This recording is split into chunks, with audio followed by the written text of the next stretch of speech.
A very good morning to all of you. First and foremost, if the voice is clear and the video is clear, please give me a thumbs up before we begin. Wonderful, wonderful. So let's begin with our session. So yesterday we could not have a session. There was some kind of medical emergency because of which I could not come. Uh, so today we'll begin from where we left on Friday, and that was about the national policy on biofuel. So we had almost finished our discussion on biofuels, but only one topic was left, and this was about the national policy on biofuel. So first we will complete this session, I mean this portion, and then we'll begin our next important area, that is nuclear energy. So we'll have a discussion, a detailed discussion on nuclear energy then, and if the time permits, we will also look at some of the questions related to the mains examination that are featured in your exam from this particular chapter. All right. So this is what we are going to do in today's class. So let's begin with the first topic, that is national policy on biofuels. Now, when it comes to biofuels, we discussed about the various different types of biofuels and how they are used and where they have some positive environmental impact, etc. So we have discussed all those things. Now we also understand that this is going to be a big thing when it comes to biofuels, because biofuels are going to use some of those materials which are, you can say, environmentally more friendly, and they can have a positive impact on the environment. Now, with that in mind, there was the first biofuel policy, that was in the earlier biofuel policy that was brought out in 2009. Now, the 2009 biofuel policy had laid down a lot of things to be done, and the targets were defined. But unfortunately, those targets could not be achieved well. A lot of those targets, because they did not have a very clear roadmap, how exactly they have to be done, what has to be done, etc., they could not do very well. And that's why we see that a lot of targets were revised later on as a part of 2018 biofuel policy. Now, the 2018 biofuel policy, with the main objective, what it says is that it has put an indicative target of 20% blending of ethanol with petrol and 5% blending of biodiesel in diesel to be achieved by 2025. Now, initially in 2018, when the target was set, the target was set to 2030. The target was set to 2030, and then later, so this was in 2018. In 2018, the target was set to 2030, and then later on in 2021 there was a revision that was done, and then the revision was done from 2030 to 2025. So basically they have give reduced the time period by 5 years, from 2030 to 2025. Now, when it comes to this is a very, you can say, comprehensive project that the government of India has taken, where this kind of an idea is uh, being looked after, and it is going to be very very crucial, because we'll discuss about some of the benefits of so also of the biofuel policy, and how exactly it can become biofuel, it can become important for us. Now, overall, when it comes to this policy, there are various aspects of this policy that we need to also understand, because these are things that were not there earlier, but these are new introductions, and these new introductions are always going to help in a positive way. First, for example, a categorization. Now, until 2018, there was no categorization of the biofuel. Categorization in terms of the generations. If you remember, we had discussed that there is first, second, third, and the fourth generation of biofuel, right? So the first, second, and third generation, as we had discussed, that first and the second generations are where we are spending a lot and we are getting some output out of it. Third is where, on a small scale, we have been able to get something out of it, but in fourth generation we are talking about a very experimental phase. So categorization here has been done into first, second, and third generation biofuel. So fourth generation biofuel they have not touched yet, and the reason is simple. The reason is that fourth generation is pretty much experimental, as of today. So there is no need that they see to define what the fourth generation is. So that's why a clear categorization into first, second, and the third generation has been made. First generation remains the same as what we had discussed, that first generation is nothing but when you are using food crops, when you are using edible crops for getting biofuels, it is called as first generation. Second generation is where you start using some wastes, whether it is agricultural waste or municipal waste, that is called as second generation. And then the third generation, where we discussed about algae. So seaweeds, for example, has been added to the list of uh, raw material that can be used. And at the same time, bio-CNG, the big bio-CNG plants also exist now. So that's why there are these kind of clear categorization that has been done for the biofuels. Now, the second important part is the scope of raw material. Now, this also becomes very, very crucial, because we do understand that a lot of raw materials that are supposed to be used here, these are raw material that are also edible. Now, because they are edible, obviously there is a competition between the food and the fuel, and that's why the government also had to clearly define what can be used and what can't be used, when to use it, when not to use it. All these things have been clearly defined. So, for example, when it comes to the scope of raw material, the first thing that has been that can be understood are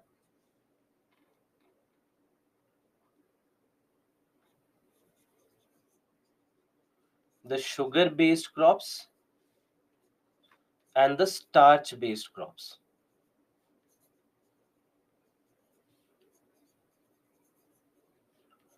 Sugar-based crops and the starch-based crops.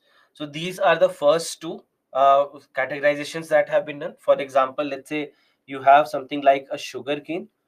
So sugar cane comes under the sugar based crops, and then you have a lot of starch based crops from where on it can also be produced. So for example, let's say if you think of corn or soya bean, etc., they can actually be considered here. So these kind of crops have been defined.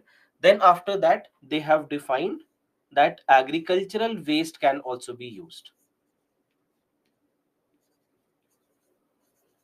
Agricultural wastes can also be used. So this is where we are looking at agricultural waste, meaning the leftover, for example, the crop residue.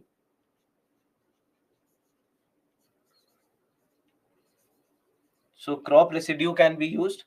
Then at the same time, they have also defined damaged grains or broken rice, etc., anything that cannot be sold in the market. So that's why damaged grains, damaged grains, and even broken rice have has been mentioned. And also anything that cannot be used, as I told you, anything that cannot be sold in the market. So for example, they have also mentioned rotten potato. So they have also mentioned rotten potato. Now rotten potato, because obviously potato is the most stable crop in the country easily, right?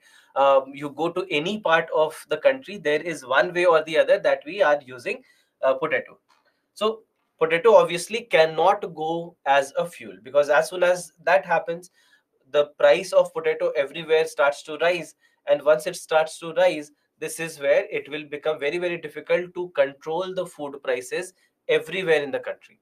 So that's why potato cannot be used, and we need to make sure that we do not use potato unless we have a lot of you can say extra crops available. So unless that's the scenario, you cannot do that, right? So that's why rotten potato has been mentioned. So now these rotten potatoes can go into the making of biofuels. Instead of going into your samosas and dosas or into your vada paos, this time the rotten potato can go into making of fuel.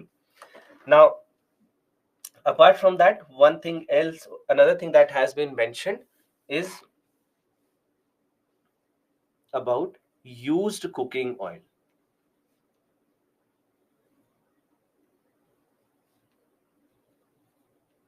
Used cooking oil. All right. So when it comes to used cooking oil, now this is also something that becomes very, very important. And it will have some kind of positive impact on our health also.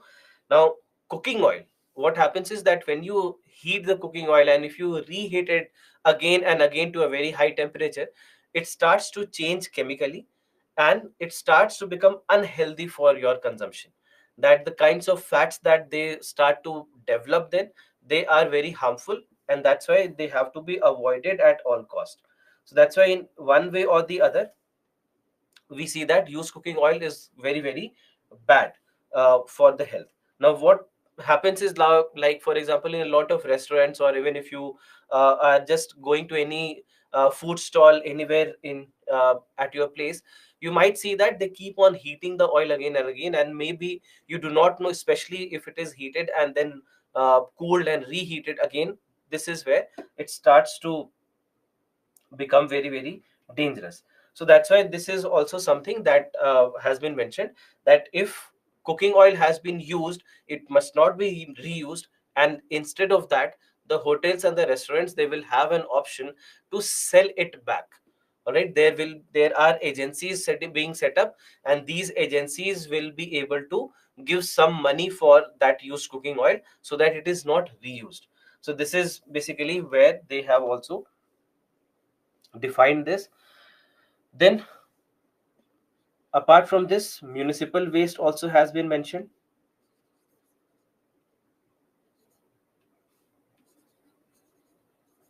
So, municipal waste will also make up for the second generation biofuel. And then, lastly, a very, very important addition has been surplus crops. Surplus crops. Now, in case of surplus crops, one thing is very, very important to understand, that uh, in economy, you might have read this, or in general, you will come across this, that in case of farmers, obviously, when the produce is low, when the season hasn't done well, they do lose money, right? They are not able to get enough because the production was very low. But even in terms of whenever surplus production happens, when the amount of production is lot more than usual, even in those cases they do not get good money out of the market, because the supply is very high and demand remains constant. So because of the high supply, the prices go drastically down, and because of that, what we see is that many a times the farmers will just throw the crops away, because the amount of money that is involved in their operations is too high, and they are not really getting a lot of return from the market. So they would just, you might see this in the news etc also, that they just throw the surplus crops away. Now, what the government is saying, that whatever surplus they have grown, the government will also pay them for that surplus, because this surplus now can be used as agricultural waste in the generation of biofuels. So that's why this surplus crops also has been added to the list.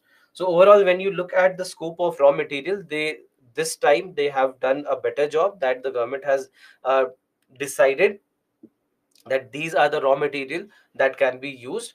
And that's where the industries will also have very clear command over what needs to be done and how they need to improve upon the productivity. Now, the next thing is protection to farmers. The protection to farmers basically is about this one point that we just discussed, the protection with regards to the surplus crops. That whatever surplus is being produced, the farmers will be paid for that. Then there is something called as viability gap funding. Now, viability gap funding is where the government feels that if there is any project that needs extra monetary support, extra financial support, then in that case, the government will provide that support. So that extra support wherever required is called as viability gap funding. And the national policy on biofuel also has been kept under the viability gap funding, that if let's say this policy needs extra help, extra financial aid from the side of the government will do that, whether it is by giving extra budget, by providing more money, or maybe by providing some tax benefits directly or indirectly. So all these also have been kept under uh, the provisions of the national biofuel policy. So this is extra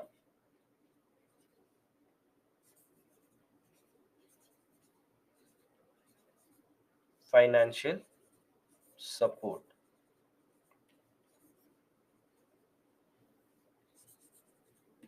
from the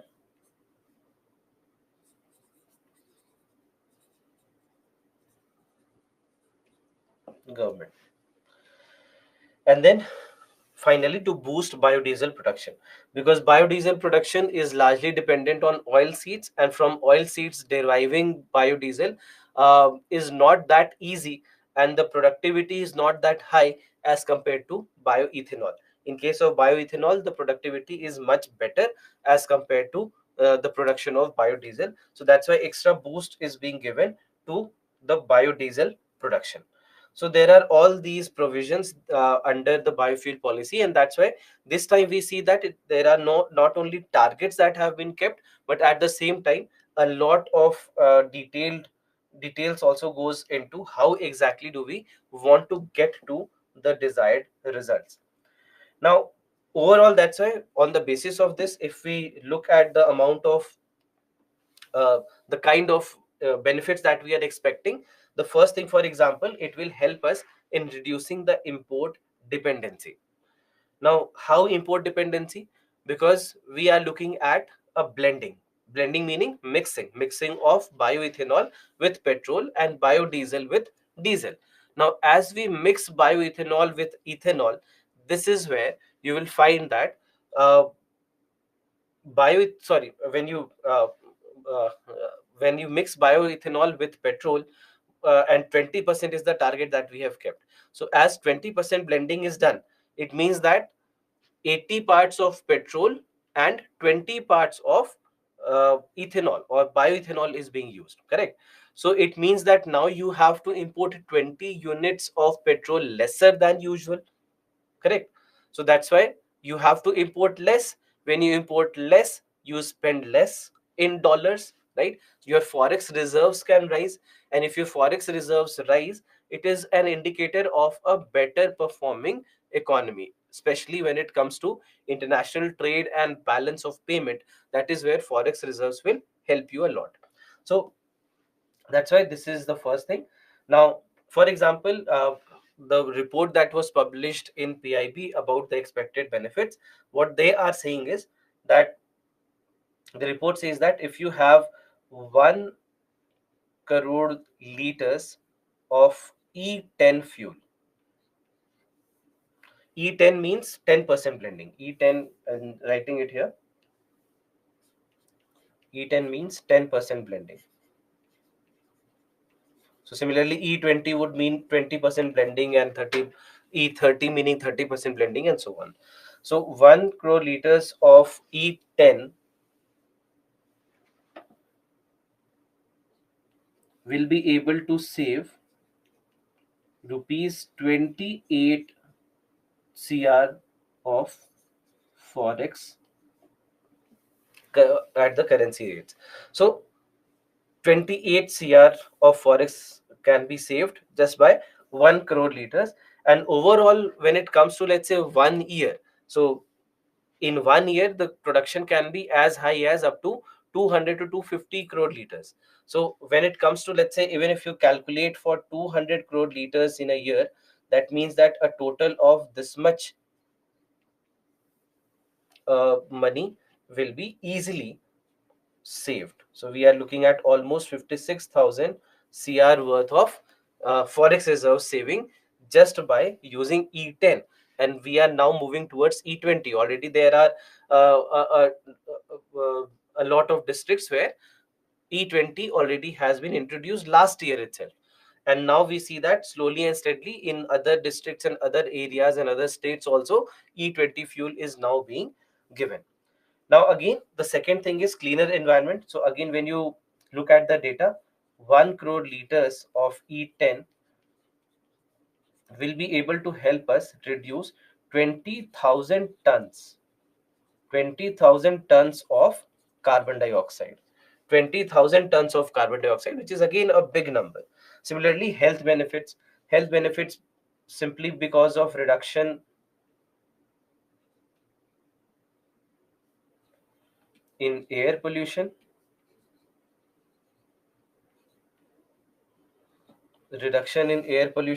and at the same time also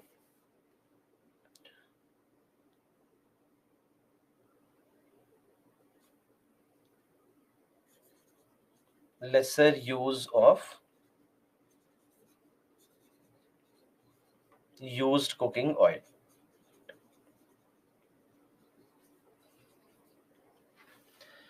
Then it will also help in municipal solid waste management, because we know that this is again something that has been kept under the scope of raw material. So that's why it will help us in reduction of that also. And we know that the waste generation in India is very, very high. For example, it can go right now, it can go up to 70 to 75 uh, metric million tons of wastage every year. So that's why this becomes very, very crucial, that if something can be offset by using it as a biofuel, it will always be better.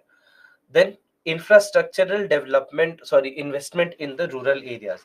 Now this also becomes very, very crucial, because setting up of plants will need investment. So for example, let's say when you have 100 kiloliters per day capacity of plant, then it needs an investment of up to 800 cr or 800 crore rupees is required for, if you have 100 kiloliters per day worth of capacity, so of any plant.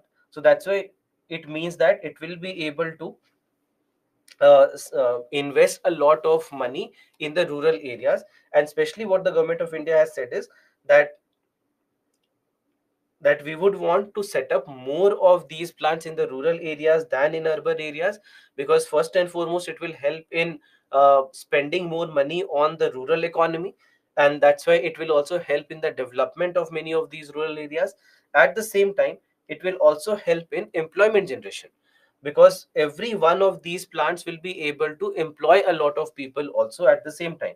So for example, when it comes to, let's say again, one such plant of 100 kiloliters per day, it will be able to generate up to 1200 jobs.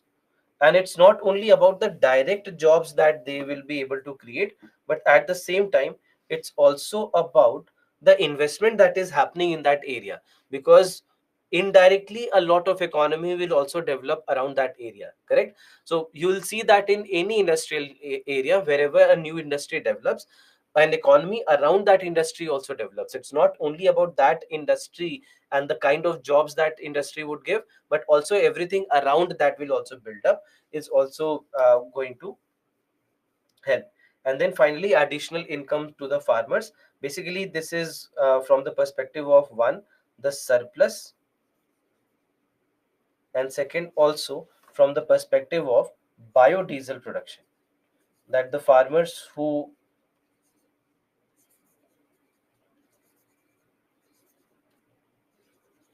are involved in such plants in oil seeds, they will be also given extra support, and that will also help them in increasing their income altogether. So that's why we see that there are all these expected benefits that have been listed out as a part of this national biofuel policy.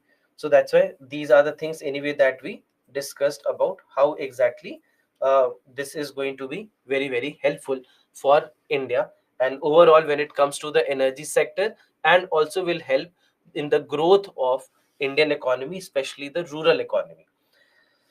Now there are some of the other things also. For example, there is the Pradhan Mantri Jeevan Yojana also, that has been integrated with the bioethanol projects, and this is something that will provide the financial support required for uh, for the implementation of the biofuel policy. So there are all these aspects also that have been kept. So overall, this is where we'll see that they will be able to outlay a total of almost 2000 crore rupees for the period of until this year, that is the financial year ending in March 2023. So sorry, 2024. So that's why this becomes especially important, because this is the end year of this particular project that was started 5 years back. So overall, this is about the biofuels and everything related to biofuels. Before we move on to nuclear energy, if you have any questions with regards to whatever we discussed, please let me know.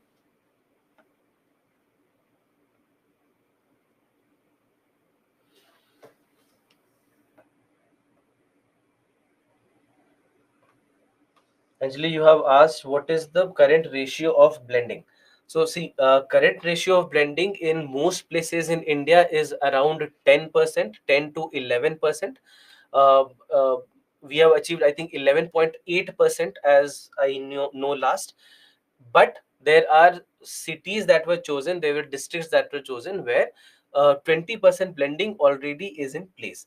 There are 16, there are 15, sorry, there are 15 such districts that were chosen from all across the country where 20% blending is already available. In rest of the places, we have reached 11.8% blending.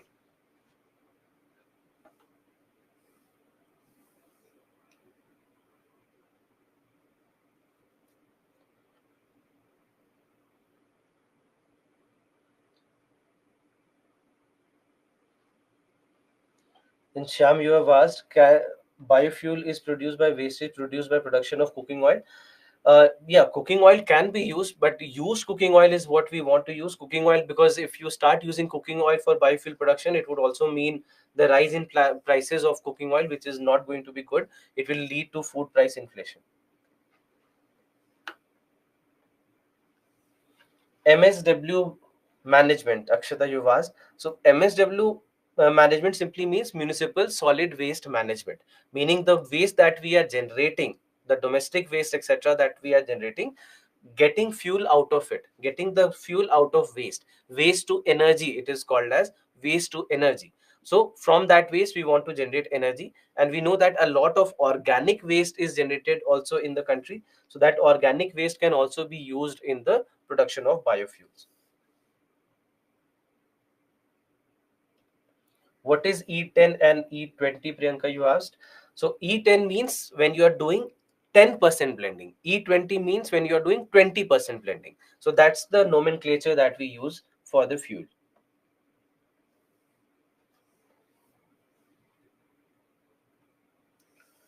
What do we mean by 100 kiloliters per day equal to 800 crores, Aman, you have asked? So basically, when we are looking at this, we are talking about the investment. All right. We are saying that one such plant of 100 kiloliters per day will see an investment of rupees 800 crores in that particular unit.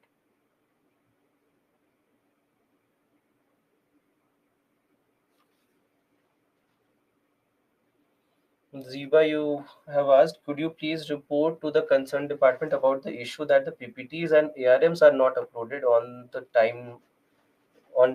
Okay, in the Byju's exam prep app. I'll check with the team.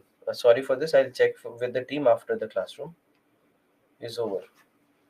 MNRE is Ministry of New and Renewable Energy.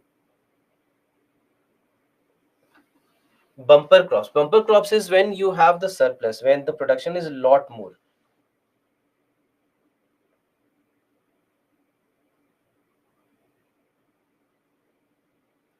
Why food crops are classified as raw material under the policy? Won't it impact the food security?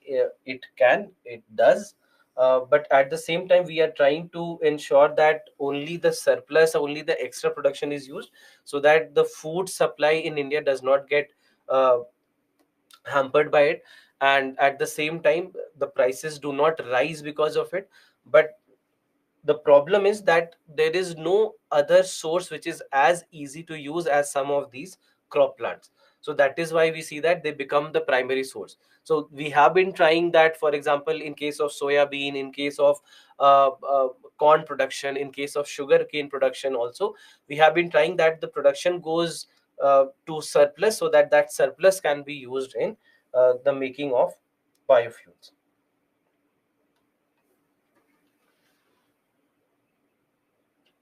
Where can we get E10, E12, 20 fuels? Automatically in all the petrol pumps and gas refill stations, you actually have it already.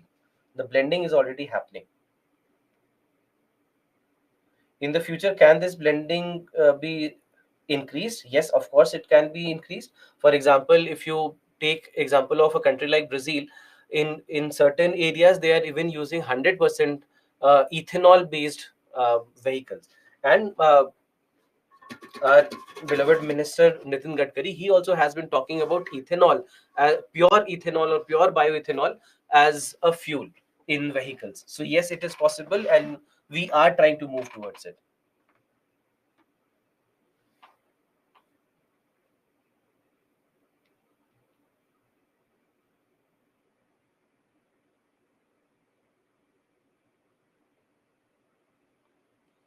What was unit of 1200 in employment generation point? What I'm saying is that one plant that produces 100 kiloliters per day will be able to employ 1200 people.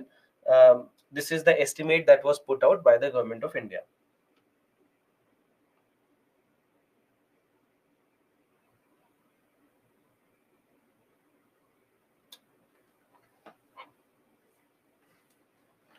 But engine should be set to such fuel. Small modifications in the engine is required, but it's not a drastic modification. It's not like what happens in when you have new versions of engine like Bharat 4 and Bharat 6, etc. Here small modifications are enough to carry ethanol.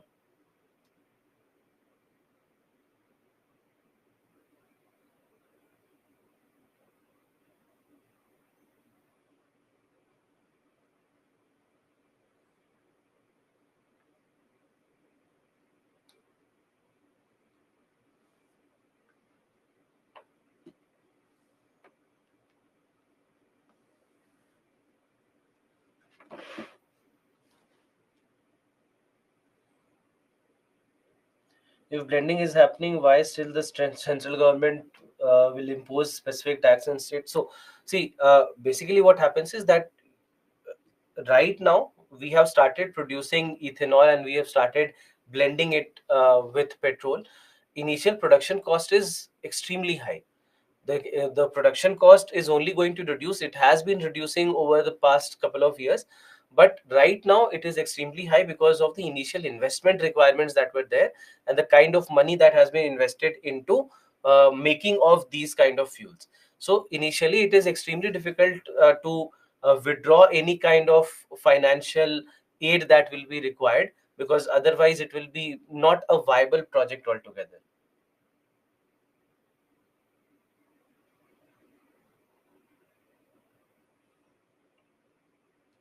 Which states are is using 20% blending? See, there are 15 states and one district in every state has been chosen.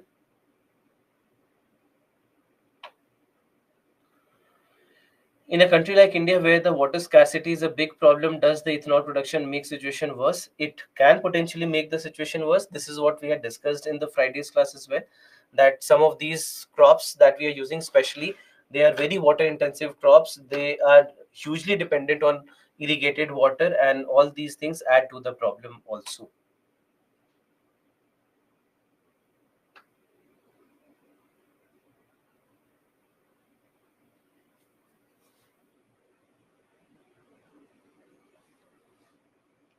How is it reducing pollution? Simple, because you are mixing 20 units of ethanol, meaning that 20 units of petrol will be lesser, hence lesser pollution, because more the petrol, more the pollution, more the diesel, more the pollution.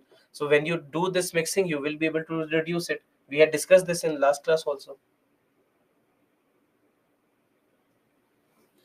Can it replace EVs? Because EVs' main purpose is to reduce the use of petrol and diesel. Uh, Yes, it can, and EVs always are seen as a medium-term solution as of now, because ultimately you are dependent on, let's say, elements which are to be uh, mined. So, for, whether it is, for example, let's say something like a lithium. So that's why EVs are seen as a medium-term solution. But things like these, they can become a long-term solution when you start increasing the blending percentage. With just 5% and 20% blending, it may not be enough for the future. So for that, we would need to go towards even more blending percentages, as we have seen in some of the other countries.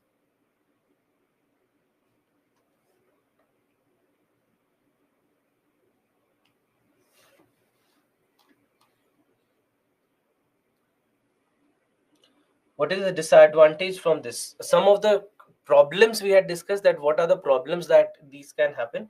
Disadvantage wise, we wouldn't say disadvantage, but some of the issues related to it.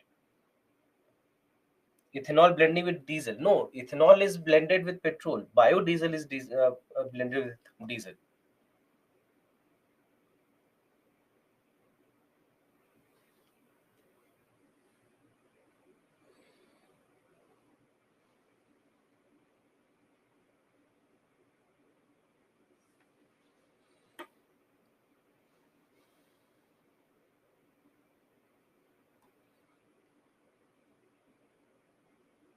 It has been found that mileage of vehicles can reduce due to use of E10 fuel, but it is marginal and it is not something that offsets what we are doing here. It is very marginal way in which this is happening.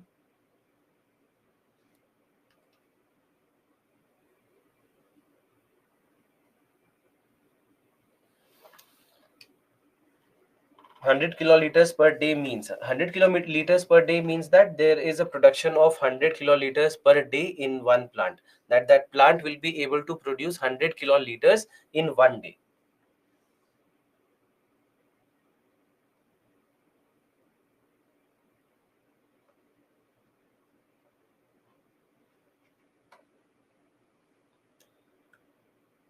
Hmm.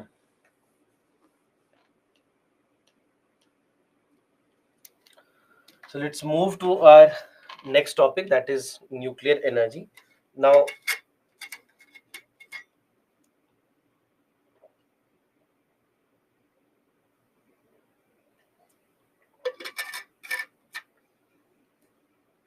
when it comes to nuclear energy, this is a topic that we'll be discussing in we'll be discussing in two parts. First, the basics of nuclear energy, that what exactly do we mean by nuclear energy, what is the science behind nuclear energy, and then the second part will be about nuclear technology, that what is nuclear technology and how exactly do we look at nuclear technology.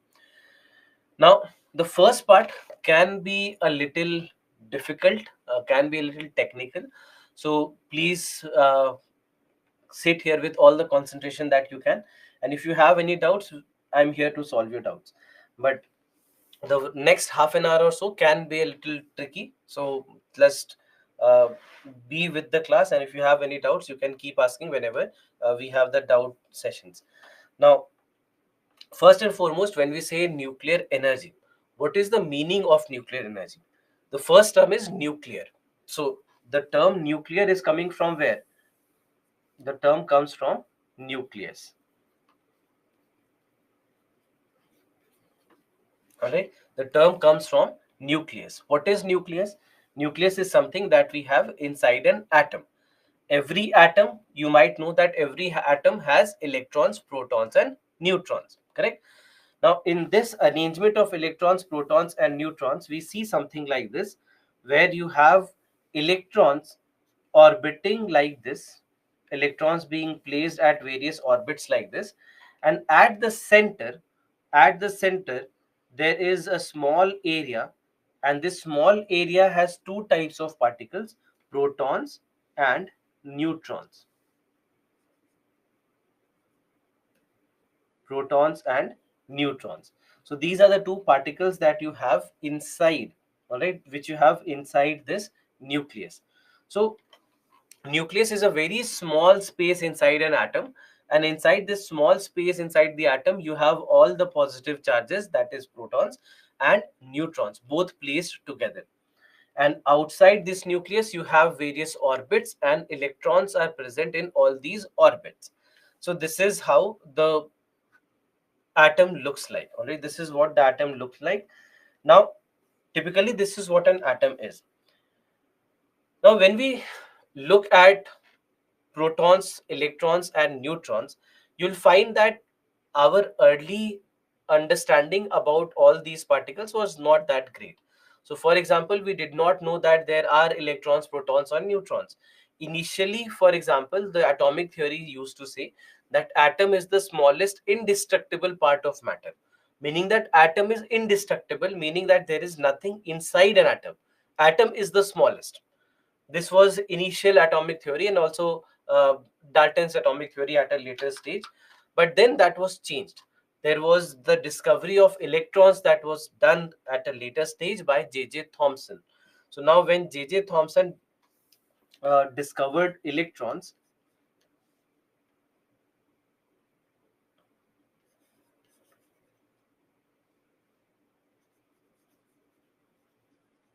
when J.J. Thomson discovered electrons, he was the one basically to, for the first time, say that this is how the things are, that J.J. Thomson. So he was the one who discovered electrons. All right, he discovered electrons, and his atom looked like a watermelon. You can say that if you cut the watermelon, what do you see? That you will see that there is a reddish portion and there are seeds which are embedded on it. Correct. So these seeds are like electrons. These seeds are negatively charged particles, according to what J.J. Thomson said. And the red portion that you have in the watermelon, that reddish portion is a positively charged sphere. So he did not say that there were any positive particles. He just said that there are, this entire area is positive, and these electrons, the seeds that you have in that watermelon, these are the negatively charged particles. So this was the uh, first theory, I mean first time when discovery of electrons, in a manner you can say, happened. And then after that, discovery of protons also happened later, when you had Ernst Rutherford. He gave his theory, and he basically had said that when you look inside an atom, there almost all of the atom is empty. All right, almost entire atom is empty, and there is a very small portion inside the atom, at the center of the atom, which holds all the positive charges, so in a manner he defined the nucleus, and said that in this small area inside the atom, this is where you have all the protons. So in a manner we say that he discovered protons. Although there is another scientist, Goldstein, he also had actually defined positive charges, although not as a part of the atom, but he did say that there are positively charged particles in another experiment that he had conducted. So overall, that's why these two scientists, in a very uh, you can say, in a very different way, in completely different experiments, they proved the presence of protons. All right. So discovery of protons, basically we say that was done by Rutherford, although Goldstein also contributed here, but Rutherford was the one who defined it as a part of the atom, as a part of the nucleus inside the atom, and hence, and he was the one also to name it as giving this name, and that's why proton discovery largely goes in his name. But we should not forget that Goldstein also had done another experiment, unrelated experiment, and he also had proved the presence of uh, positive charges. Now, after this, so until now, positive and negative charges were well defined, and we understood that there are positive and the negative charges. Then comes the understanding of the neutral particles, which are called as neutrons, and this was done by James Chadwick.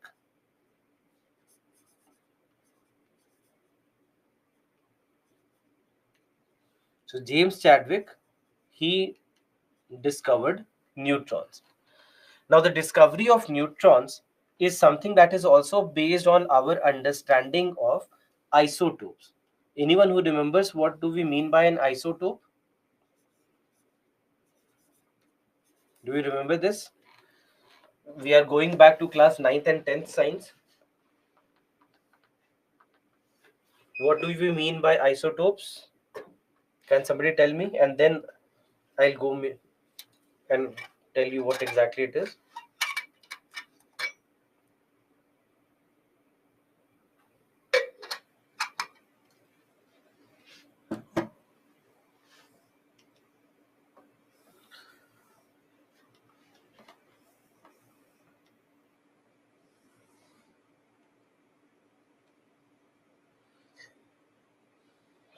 Yeah, Vivek, you have given the correct answer.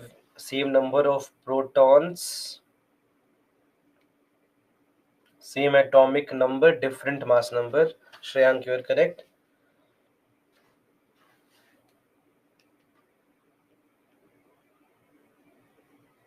Number of protons same, number of neutrons not. Anjali, you are correct. Atomic number same, mass number different. Rajneesh, you are correct. Same atomic number, different mass number. Right. So now a lot of you have given the correct answer.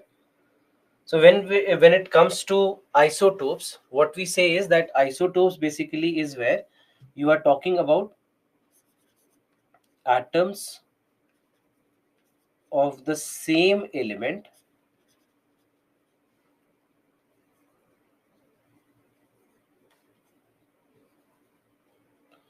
with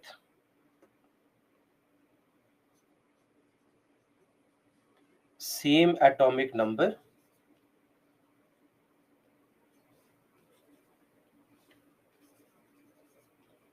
but different mass number.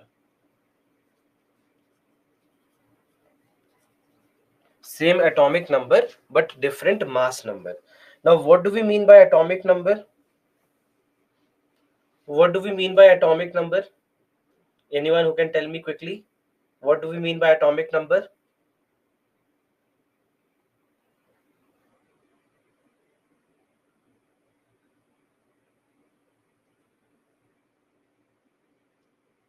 Yes, number of protons. Atomic number, always remember, because some of you have written number of electrons. This will be number of protons. And also understand why not number of electrons, because in a neutral atom we know that the number of protons and number of electrons are the same, correct? In every neutral atom, number of protons and number of electrons are the same, but electrons can be gained or lost. There are charged particles, correct? There are charged particles. For example, let's say charged particle of oxygen or maybe of hydrogen or some of the other elements. So then in that case, when you have charged particles are produced by gaining or losing some electrons. So when you gain some electrons, you will be negatively charged. When you lose some electrons, you will be positively charged, correct?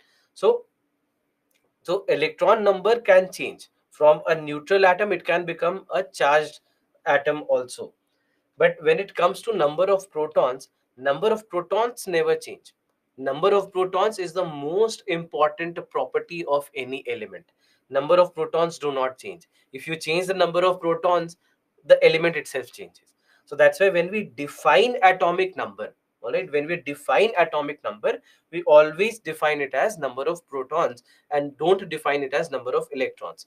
Yes, it can be equal to number of electrons in a neutral atom, but it necessarily need not always be the case. So that's why when we define it, we always define it as number of protons. All right. Now you have mass number. What is the meaning of mass number? Yeah, protons plus neutrons. Perfect. So mass number basically is number of protons plus neutrons. Now, the discovery of neutrons basically is a very important thing, and this basically comes from our understanding of the atom and the fact that when you look at the isotopes, we see that the isotopes have different mass number and the same atomic number. Now this is where it all began, that when, for example, when we look at hydrogen, all right, this is an example of the three isotopes of hydrogen, the one that you see right here. Now when it comes to hydrogen, there are three isotopes of hydrogen. In the first one, as you can see, the mass number is 1, the second one mass number is 2, and the third one mass number is 3. So in the first case, mass number is 1, number of protons is 1, number of neutrons is 0. There is no neutron. So that's why the mass number is 1. So atomic number is 1 and the mass number is also 1. In the second case, atomic number still remains 1, but the mass number now becomes 2. So if mass number is 2, how many protons and how many neutrons? if mass number is 2, how many protons and how many neutrons?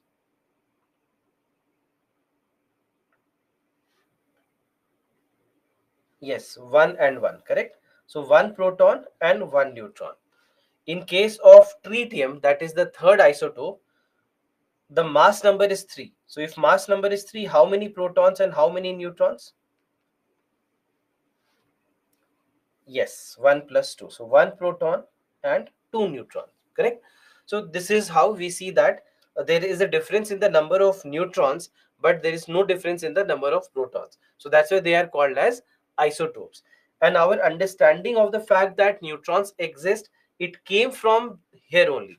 That when we look at the isotopes of hydrogen, they have their masses in the ratio of 1 is to 2 is to 3. All right, 1 is to 2 is to 3. So the masses are in the ratio of 1 is to 2 is to 3, but number of protons is the same. So this is where the scientists thought that there must be something else, correct? There must be something else which is adding to the mass but is not adding to the charge. The charge remains neutral. There is no charge in these particles, but the ratio of masses are in the ratio of 1 is to 2 is to 3, meaning that in the second and the third isotope there must be some extra particle that is leading to that extra mass, and that was called as a neutron, because it is neutral, does not carry any charge but carries mass. So that's why it was called as neutron. So then discovery of neutron also happened, and this in a manner you can say uh, completed the atomic structure. It completed what we know about the atom. Now this is where we have to understand that we saw that there is a lot of potential that an atom has, or rather a nucleus has. That inside the nucleus there is a lot of energy that is present. Now where did we get this idea from? It basically started from something which is called as mass defect. Mass defect, what basically uh, the scientists saw was the fact that when you look at the mass of any given any given nucleus, whenever, let's say, for example, let's say I have one neutron and one proton. Suppose that there is one atom where you have one proton and one neutron. Suppose that neutron weighs 10 grams and proton also weighs 10 grams. All right. Neutron also 10 grams, proton also 10 grams. So then mass of the nucleus should be 20 grams, right? Mass of the nucleus should be 20 grams, but because there is one proton and one neutron. But what they observed is that it is not 20 grams, but maybe, let's say, 15 grams. Now, all these are hypothetical numbers. These are not actual numbers. So now this was very confusing, that there is one proton, there is one neutron. You have one proton and neutron inside this nucleus. So if this is 10 gram and this is 10 gram, then the entire mass should be 20 gram. Or let's say if it was 25 gram, then we would have said that, okay, fine, there is something extra in it which is adding those 5 extra grams.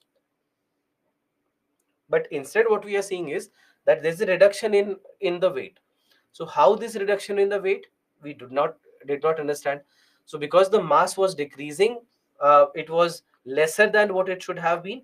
It was named as mass defect, that there's some kind of defect that is happening inside the nucleus. We don't know what kind of defect and what is happening here. So uh, that's why this was named as mass defect, that the difference that we have between the mass of the nucleus and its constituent, meaning everything that you have inside, that is called as mass defect.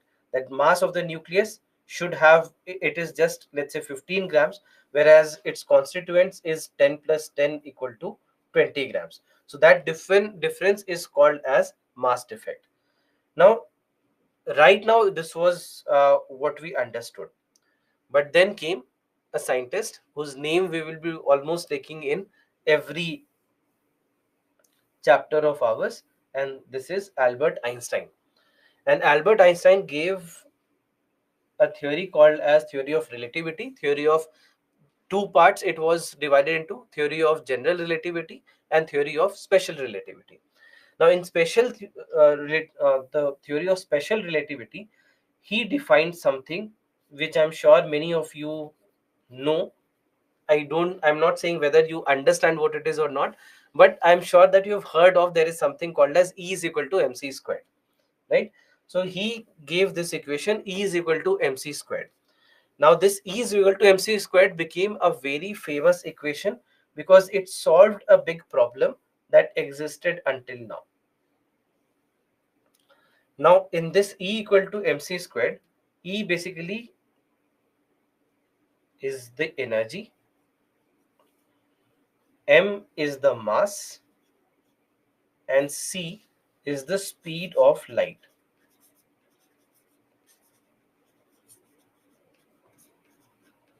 which is 3 into 10 to the power of 8 meters per second. So now he defined this, that E is equal to mc squared.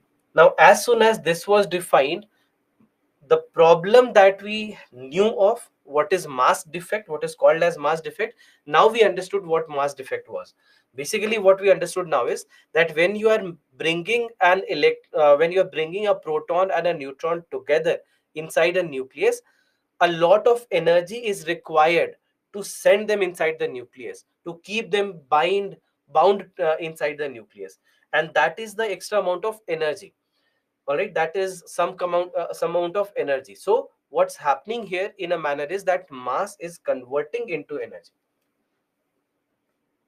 In this mass defect, what's happening is that mass converts into energy. In simple terms, this is what you can say, that mass is converting into energy, and this was defined by Albert Einstein. Now this is where we understood that this very small mass is equivalent to a huge amount of energy. Huge amount of energy. Just imagine this, that when we are looking at a mass of 1 kg, suppose that you have a nucleus with 1 kg mass.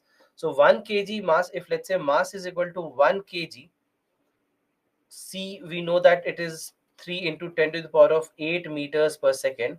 So just imagine that energy is 1 into 3 into 10 to the power of 8 squared, meaning 9 into 10 to the power of 16 joules of energy, right?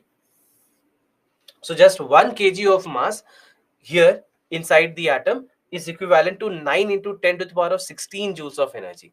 So that's when now the scientists understood that this is a huge source of energy. This is a huge source of energy, and the nucleus is actually packing a lot of energy, and this energy with which the nucleus is binding all these particles together, this is called as nuclear binding energy. This was defined as nuclear binding energy. So nuclear binding energy is nothing but the energy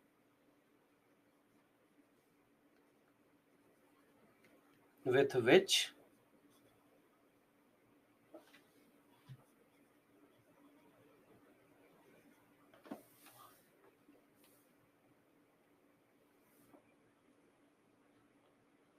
a nucleus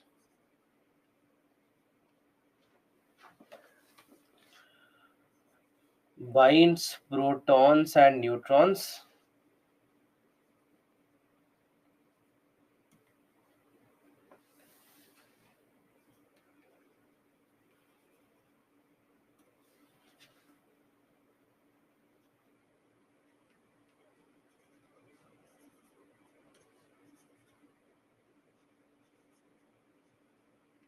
together inside the nucleus.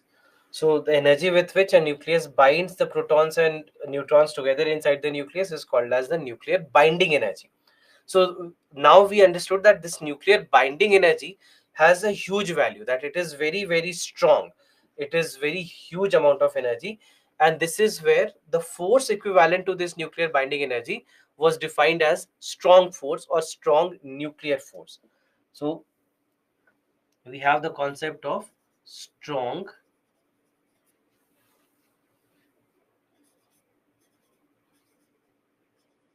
nuclear force. All right. Strong nuclear force. So strong nuclear force is the force that is ensuring that everything keeps inside, that all the protons and neutrons, they are bound inside this nucleus. So that is called a strong nuclear force. So force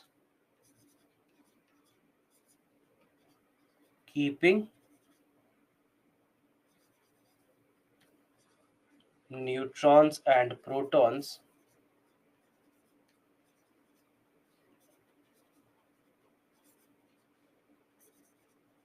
inside the nucleus.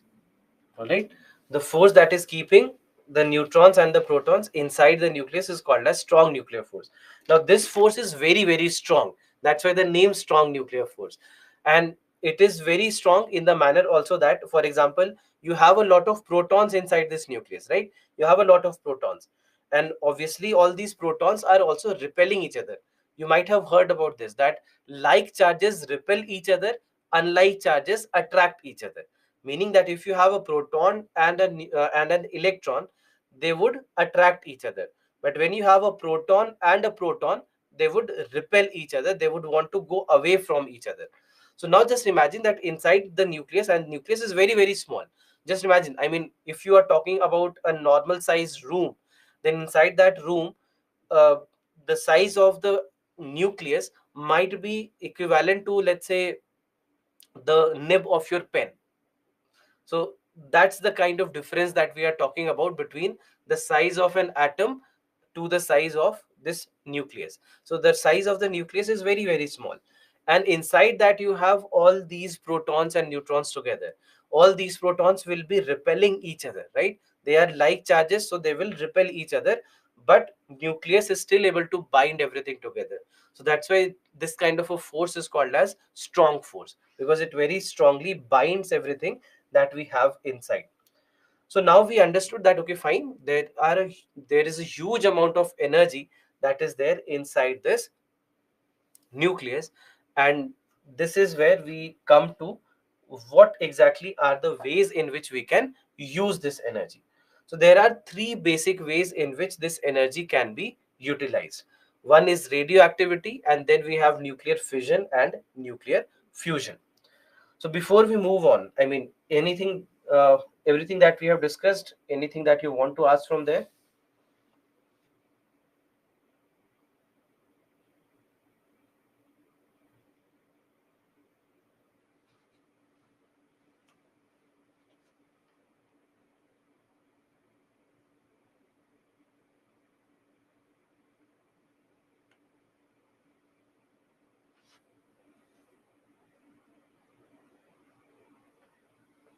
How does nuclear bombs work? We'll discuss that. Wait. We'll go to nuclear fission and we'll understand how exactly it works.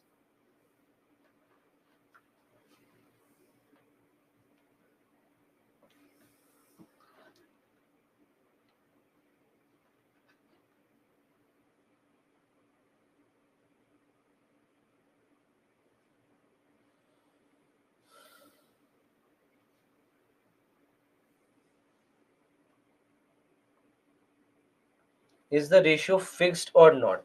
Uh, what ratio? I mean, if you're talking about isotopes, then yes, it is fixed. What is an isobar?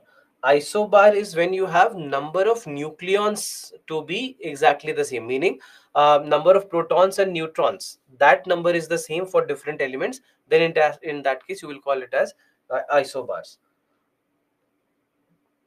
So, for example, let's say nitrogen 14 and carbon 14. They can be called as isobars.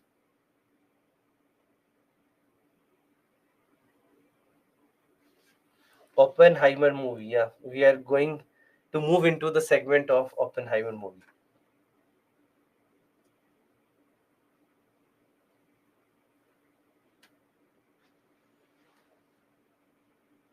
Is there any possibility neutrons collapse with protons? Finally, all are changed to protons.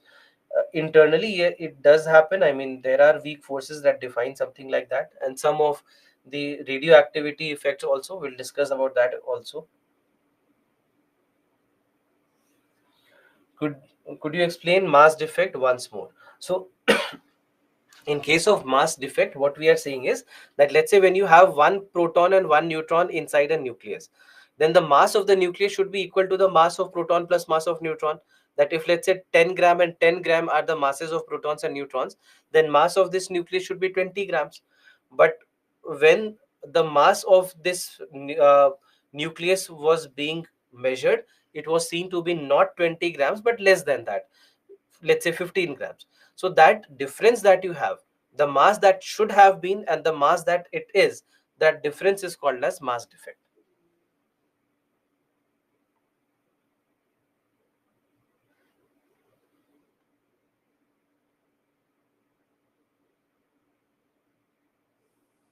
So energy is consumed by an atom to bind, not consumed but rather released. We'll discuss that. Just wait for some time, we'll discuss that.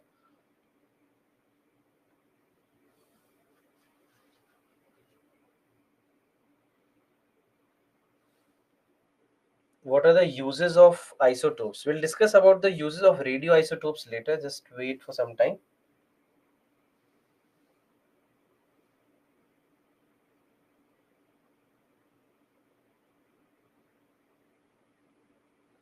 In numerical, why do you square of only 3?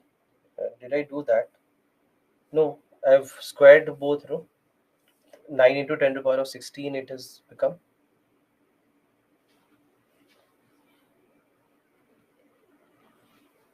Strong nuclear, no, strong nuclear force. The strong nuclear force is the force that is keeping all the particles together inside, all the protons and neutrons inside.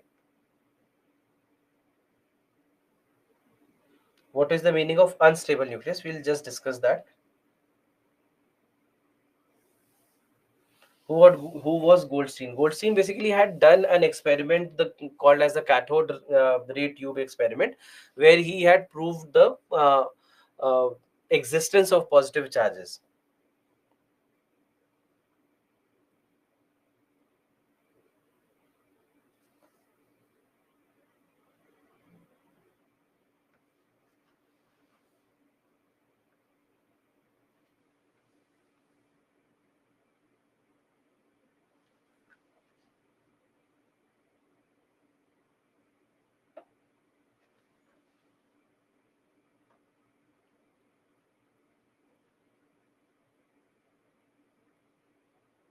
In uranium case, isobar, no, uranium isotopes is what we are going to discuss.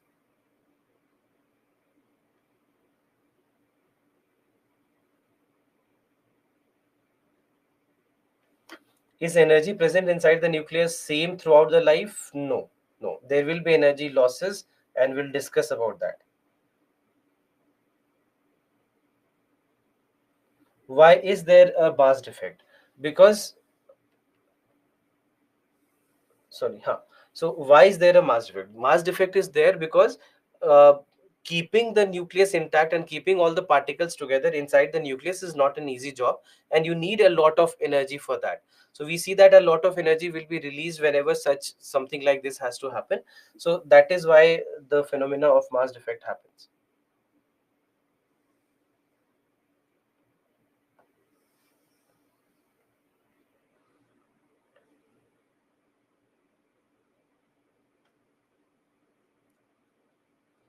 Why protons are not repelling each other? Protons are repelling each other, but I'm saying that the force that is binding them is even stronger. So even if they are repelling each other, they are still kept inside that proton, sorry, inside that nucleus.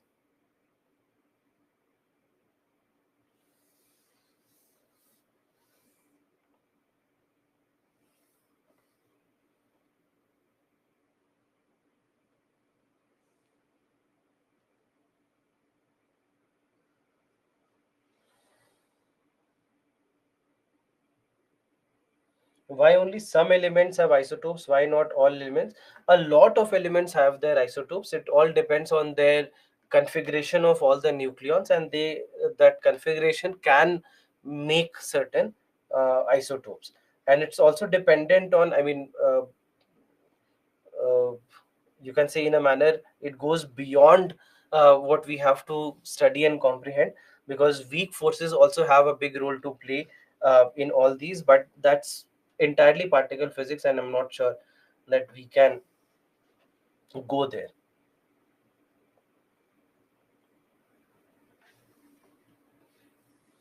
In uranium case, isobar, no, I just told you it's not isobar, isotopes. We'll discuss that.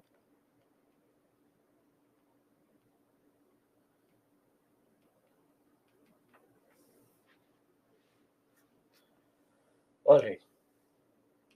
So now what we understand is that when it comes to this nuclear energy, the nuclear binding energy, there are three ways in which nuclear binding energy can be obtained. Now, nuclear binding energy is basically the energy that is binding all the protons and neutrons together. So three ways. One is called as radioactivity, second one is nuclear fission, and third one is nuclear fusion. These are the three ways in which we can get nuclear energy.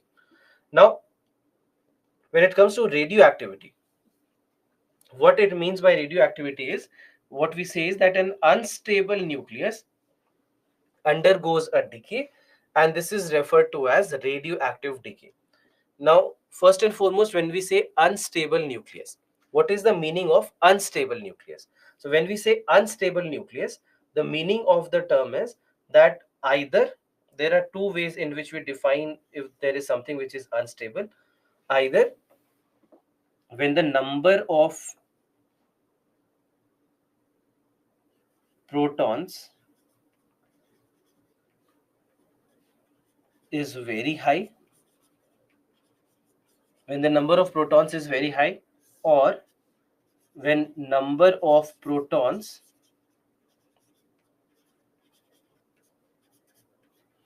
is not equal to the number of neutrons. All right. So these are two ways in which we say that something or a matter, or let's say a nucleus, has become unstable. So nucleus unstable meaning either the number of protons is very high, or the number of protons is not equal to the number of neutrons. Now, what happens in these cases is that when the number of protons is very high, just think of this, what will happen, that all these protons, they have positive charges, they are all repelling each other a lot, but nucleus is binding everything together with a very strong force. But now what happens is that when the number of protons increases, the space is limited, and now it is cramping for space, and a lot of repulsive force exists. So ultimately there will be a point when the nucleus will not be able to hold all the protons together. When the number of protons is very high, the nucleus will not be able to hold everything together, and this is where the nucleus, we say, that becomes unstable. Just imagine that although we have an online class right now, suppose that this was a classroom where, let's say, 100 odd students are sitting, and the seating capacity is, let's say, 150. So 100 odd students are sitting in the classroom, the seating capacity is 150. So all the 100 students can sit very easily in the classroom. Suppose that then I also ask all the evening batch students also to come and join the same class, saying that, let's say I say that I won't come in the evenings, please all the evening class students also come and sit here. Let's say there are 100 more students in the evening class also. So now what happens is that the capacity was just 150. Now there are 100 of the morning and 100 of the evening batch students. So now there are 200 students in that classroom. The classroom size did not increase, but the number of students in the classroom increased. There will be chaos, right? There will be chaos because the seating capacity is not that high. So then a lot of instability will also start happening in the classroom. That maybe you'll start beating up all the evening class students, saying that you are the original owners of this classroom, so they do not belong here and they should be kicked out of the class. So that's what's happening in case of radioactivity when the number of protons is very high. That number of protons very high means that the size does not increase. What happens is that in case of the nucleus, the size of the nucleus increases as a cube root of the number of particles, meaning that when the number of particles goes from 1 to 8, the size only increases from 1 to 2. When the number of particles becomes 27, then the size becomes 3 times. When it becomes 64, then size becomes 4 times. So that's why the size is not increasing in the same ratio as the number of these particles. So that's why they will be cramped for space, and a lot of repulsive force will now start existing among all the protons. And ultimately we'll see that this is where instability will come into the system, and this is called as an unstable nucleus. So whenever this happens, this is called as alpha decay. This is called as alpha decay. So alpha decay is when number of protons is very high.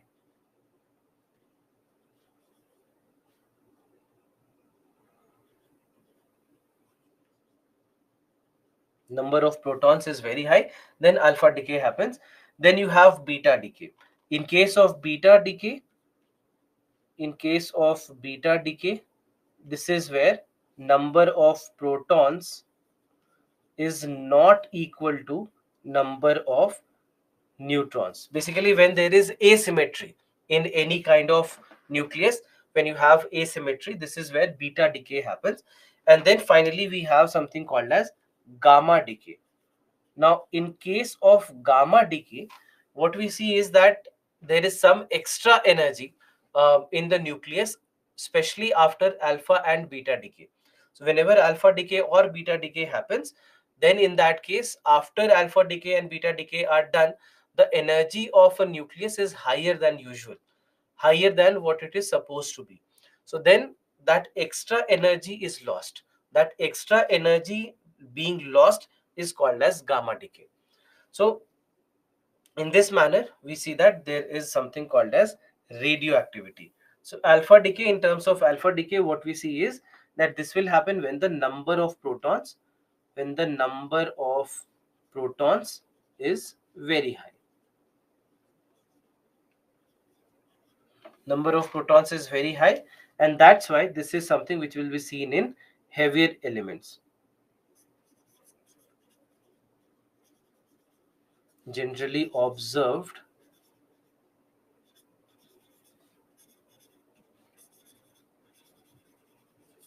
in heavy elements. So what happens in this case is that when you have heavy element where it can undergo alpha decay, what we see is that alpha particles are released. Alpha particles are equivalent to the helium nucleus. So helium nucleus is how much? 4He2. Can you tell me how many protons and how many neutrons? How many protons and how many neutrons?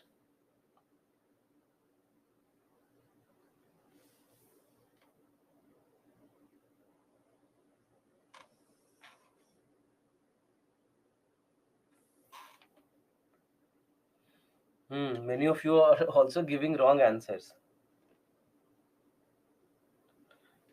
2 and 2 is correct, right? 2 and 2. That's why number of protons 2 means that this number is 2, atomic number is 2, and 4 means atomic number mass number is 4, meaning 2 protons and 2 neutrons.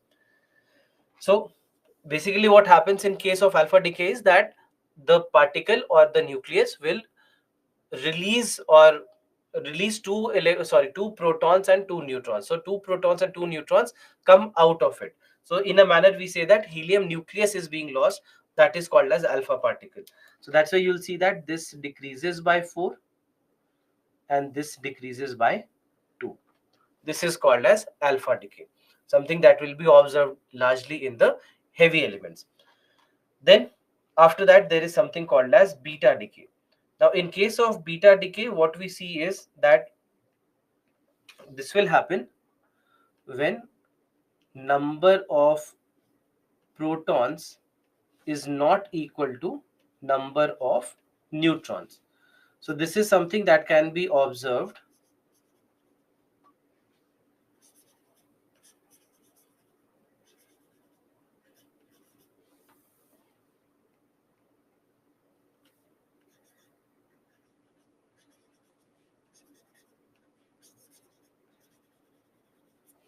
in heavy and light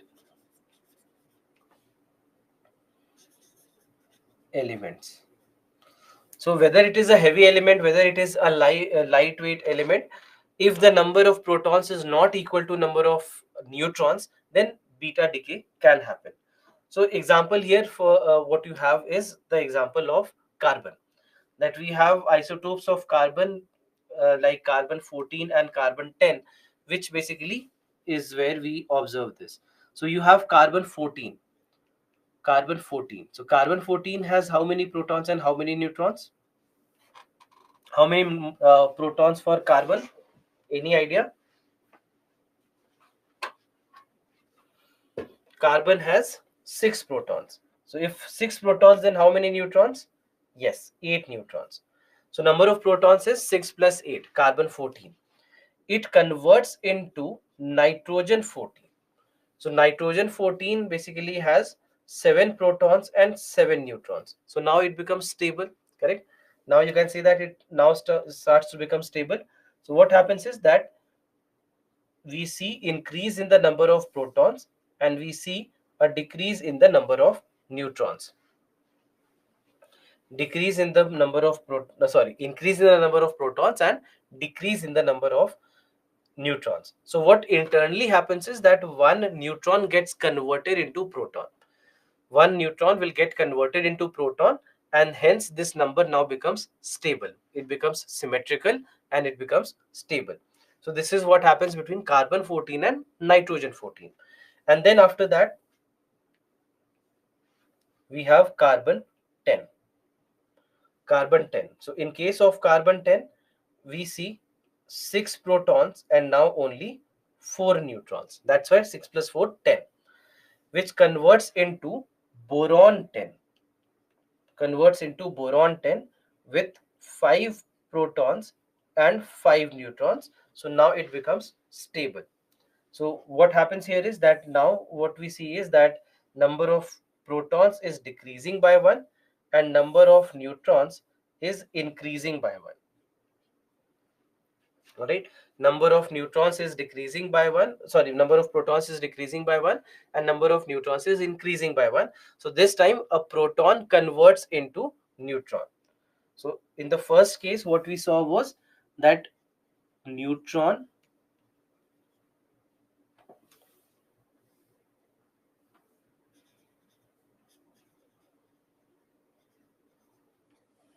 converts to proton, and in this case proton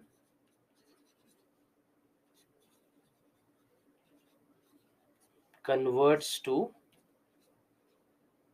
neutron. All right, so this is basically what happens in case of beta decay, that internally this change will happen. It's not that an extra proton or an extra neutron is coming from somewhere. No, whatever happens, there is a rearrangement inside the nucleus itself. So this is called as beta decay. And then after beta decay, we have something called as the gamma decay.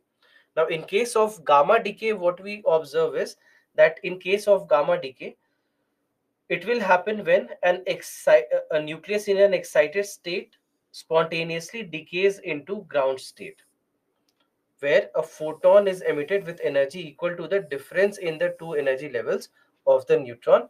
And this is typically what we observe is it is emitted when alpha or beta decay results in daughter nuclei in an excited state.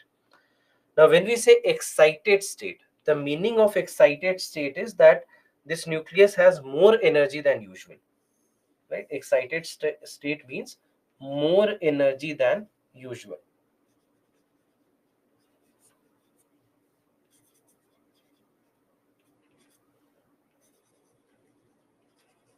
More energy than usual. So when you have more energy than what it usually has, it is called as excited state.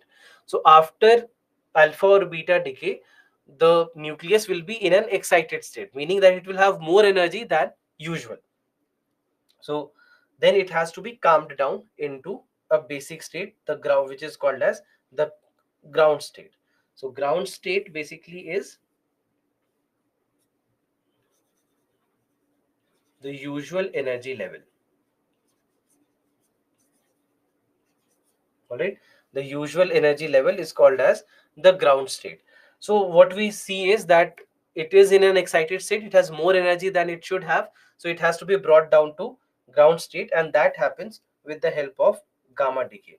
That gamma photons will be released, and that's when now extra energy has been released, and now they come down to their ground state. So in this manner, we see that this is how alpha, beta, and gamma decay. These are the three ways in which natural radioactivity happens, meaning that this is a way in which naturally energy will be released by the nucleus. And all the radioactive elements, we'll see that in one way or the other, they will have uh, they will show radioactivity if they are unstable nuclei. So whether lightweight or heavy nuclei, they would always show radioactivity.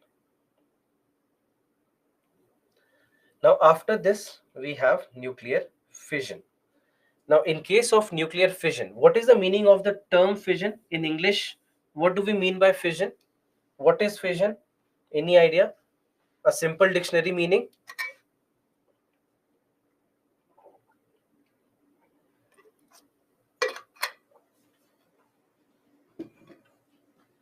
Yeah, to break or to divide, disintegrate, correct. So in a manner you can say fission is nothing but breaking. So this is exactly what happens in case of nuclear fission. That in case of nuclear fission, what we see is that a nucleus breaks into two parts. So until now, only certain energy was being released, right? Some particles being released, some energy being released.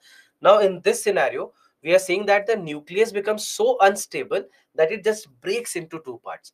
And once it breaks into two parts, it releases a lot of energy.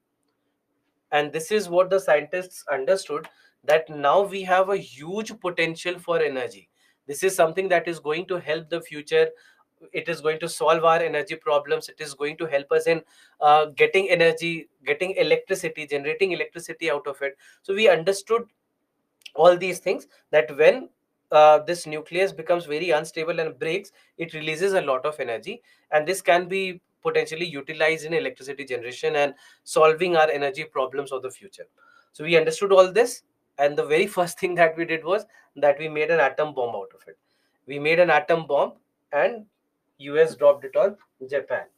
So something that could have been used uh, in a very positive way, in a very constructive way, the very first thing that we did out of it was destruction. So we first nuclear bomb was made, and then the world started saying, oh, we can produce electricity out of it as well. Unfortunately, this is the state of the world. So when we say nuclear fission, we say that the nucleus is breaking into two parts. So that's why nuclear fission is the process whereby an atomic nucleus breaks up into two or three major fragments with the emission of two or three neutrons. It is accompanied with the release of energy in the form of gamma radiations and the kinetic energy of the emitted particles. Now, in this particular scenario, just understand how it works. That what do we mean by nuclear fission and what is happening in case of nuclear fission. So what happens is that first and foremost we use this isotope of uranium called as uranium 235. Naturally there is uranium 235 and there is uranium 238, and then there are other artificial or different types of uranium also, but fission naturally can occur only in uranium 235. In uranium 238, fission does not occur. In any other isotope, fission does not occur. So the only naturally fissile meaning which is capable of undergoing fission. So the only naturally capable of undergoing fission nucleus is the nucleus of uranium 235. Just remember this. So naturally only uranium 235, but artificially there are others also where fission can be made possible, but naturally there is only uranium 235 where fission is naturally possible. All right, now in this particular scenario, uh, when it comes to uranium 235, what we do is that we bombard it with one neutron. That you have a sample of uranium 235, a neutron is taken, a neutron is bombarded towards it. Now as it is bombarded, what happens is that this neutron, it sticks to the surface of uranium 235. It becomes a part of uranium 235, and hence it becomes uranium 236, right? It becomes uranium 236 because of addition of one extra neutron. Now this is, you can say in a manner, a stable nucleus, comparatively stable nucleus of uranium 235. Now as soon as it becomes uranium 236, it becomes unstable. It becomes unstable and it breaks. It breaks into two parts, one called as krypton, one called as barium. So it splits into two parts, barium and krypton, while releasing a lot of energy in terms of gamma and kinetic energy of all the moving particles. So in this manner, we see that this is how a huge amount of energy is released, and it is dividing into two parts now. Now, apart from the fact that it has broken up into two parts, what we also see is that there are three extra neutrons. All right, there are three extra neutrons that are released in this process. Three extra neutrons are released in this process. Now, these three extra neutrons, when we look at these three extra neutrons, just understand why these extra neutrons. Just see this. You have 236 here, right? And here you have 92 of krypton and you have 141 of barium, meaning a total of 233. So there are three extra neutrons left, and these three extra neutrons are what we are talking about here.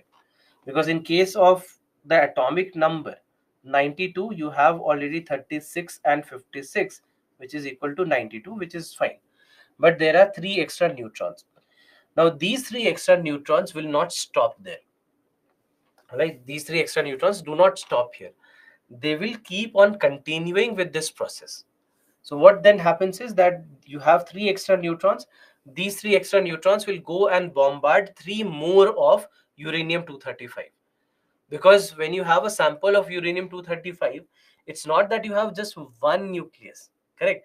Even if you have 1 gram, let's say you have 1 gram of uranium 235, does 1 gram of uranium 235 only have one particle? Does it mean that it has just one particle? No, right? The answer is no. It has a huge number of particles. If you remember, I'm again going back to class 9th and 10th science, where there is something called as Avogadro number. If you remember at all, there is something called as Avogadro number, which is 6.022 into 10 to the power of 23. So what happens is that 1 gram of uranium will have an equivalent of 6.022 into 10 to the power of 23 such particles. So almost, I mean, when you do the calculations, you'll find that it's approximately 10 to the power of 21. So 1 gram of uranium will have approximately 10 to the power of 21 particles. So there are so many particles of uranium 235 nucleus available. Now what happens is that this extra neutron will keep continuing in this process. So what then happens is that this will go and bombard three more. This will go and bombard three more. This will go and bombard three more. So 3 becomes 9. Now from this 9, 3 more like this, 3 more like this, 3 more like this, and so on. So now what happens is that it just continues. It just continues from here on.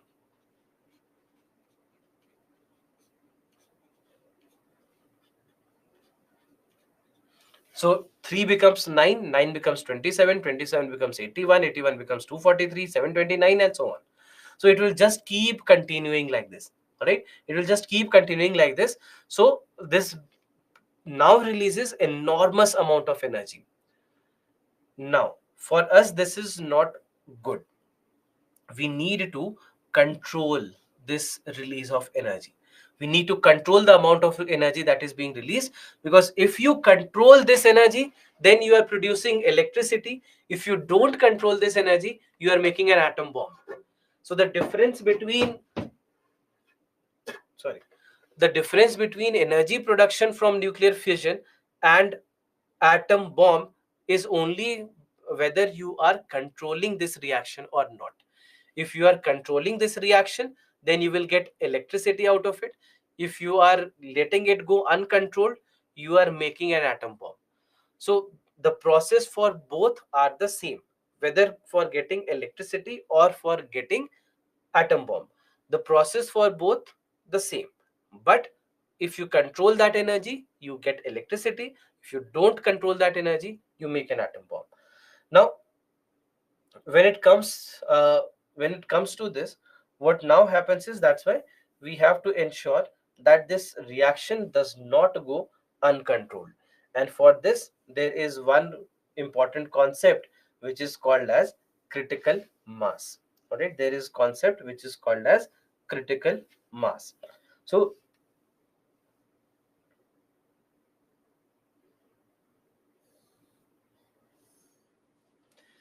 what is this critical mass? Let's try to understand the basics of this. Now, what we are saying is that if the number of particles are not being controlled, then the energy cannot be controlled, and then it is very dangerous.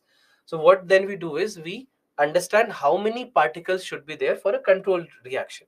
We know that, we can calculate that. So that amount, that number of particles that are required, or that number of neutrons that are required, or of fissile material that is required for setting up a controlled chain reaction is called as critical mass. Meaning that, let's say at 10 grams, that if I have 10 grams of uranium, then the reaction can be controlled. So that 10 grams will be called as critical mass. If you have less than 10 grams, then in that case the reaction will stop quickly, because you do not have sufficient number of neutrons. And if you have above 10 grams, then in that case what happens is that the reaction might go uncontrolled. So if the critical mass is 10 grams, then we have to maintain exactly 10 grams, neither less, neither more. If less, then the reaction stops, because you do not have enough nuclei for the reaction to continue. And if you are above it, then it can go uncontrolled. So we want to be at this fine spot which is called as critical mass.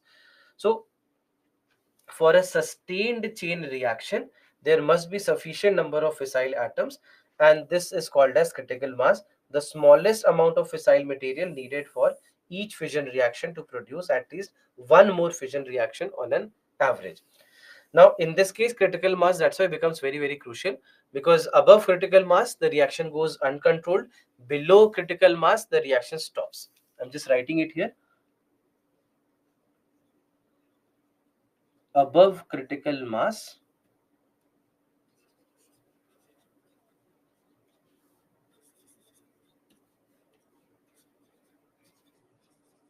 the reaction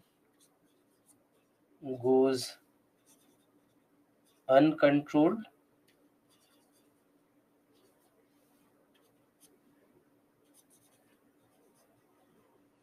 Below critical mass,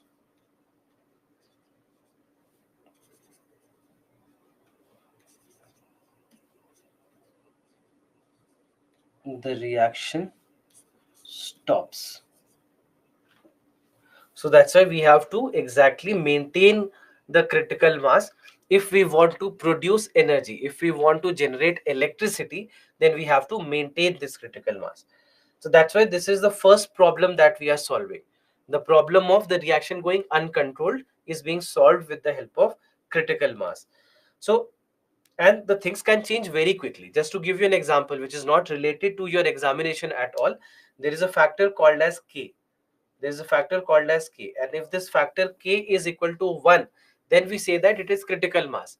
If this K value goes to 0.99, even if it goes to 0.99, the reaction can stop a, within a few seconds. All right, so reaction will quickly stop if the value is 0.99, and if the value of this K value is 1.01, then the rate of reaction increases by 22,000 times. So just imagine the kind of change that comes in with a very small change in this factor.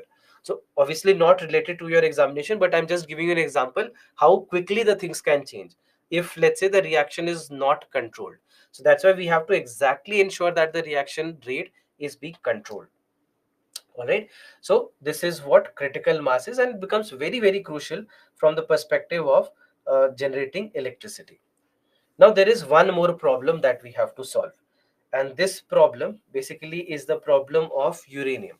When we do uranium mining, the natural uranium has two isotopes. One is the isotope of uranium 235, and the other one is the isotope of uranium 238. Right, uranium 235 and uranium 238. What we just discussed is that we use uranium 235 for nuclear fission, right? We do not use uranium 238 for nuclear fission, correct? We only use uranium 235. Now the problem here is that out of, let's say, if we have 100 grams of natural uranium that we are mining, then only 0.7 gram would be uranium 235 and 99.3 grams of uranium 238. So the usable uranium is just 0.7%, and unusable uranium is 99.3%. So which is not good for us if we want to get energy out of it. So then what we do is that we try to convert some of uranium 238 into uranium 235. We try to increase the concentration of uranium 235. So as we increase the concentration of uranium 235, it is called as enriched uranium. This process is called as enrichment. This process is called as enrichment. So enrichment is where we this is where we increase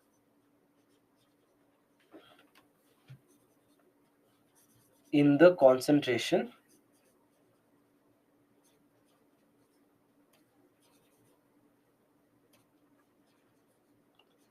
of uranium 235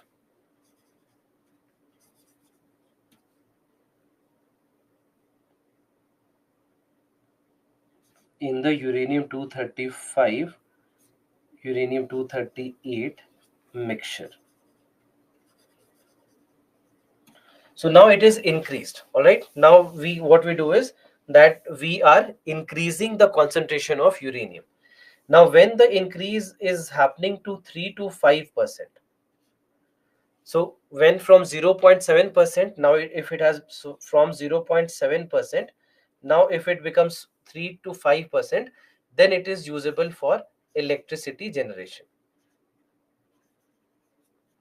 But if you, now you might ask, why just 3 to 5%? Why not convert it to 100% uranium 235? If we have to use uranium 235 only, then convert the entire of uranium 238 into uranium 235. Why not do that? Why only 3 to 5%? Because as you go beyond 5%, if the concentration of uranium 235 increases beyond 5%, then it starts to become very unstable, and now it starts to become a weapon. Now it starts to become a weapon.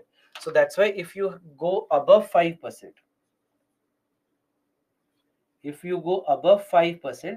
then in that case it is where you are looking at potential weaponization.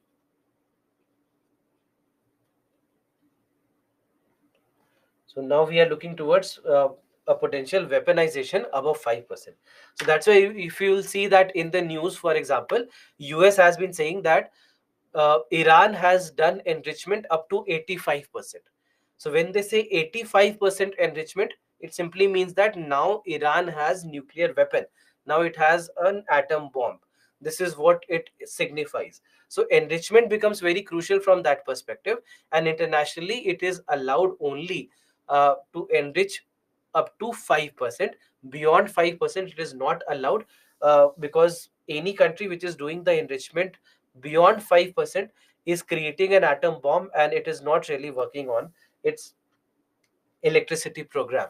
And that is why the US had an had a problem with Iran doing this enrichment, and they claimed that Iran has completed at least 85% enrichment. So that's why we understand, that's why you have to understand the concept of enrichment, and this concept of enrichment becomes extremely important from the perspective of the basic understanding of what can create a weapon and what can create or what can help you in production of electricity. All right, so any question from here? We'll take a break after this. Can questions come on this much scientific detail? I don't think so. If the questions did not come or wouldn't come, I wouldn't teach. Why would you think so? You look at 2023 question paper, there is a question based on enrichment. Forget about it can come or it can't come.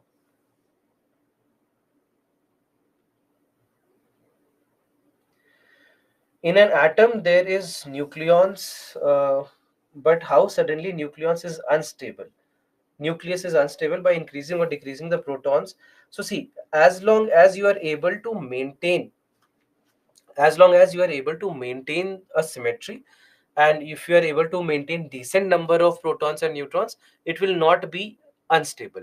But if that symmetry changes or the configuration changes, then in that case we say that instability starts to come here.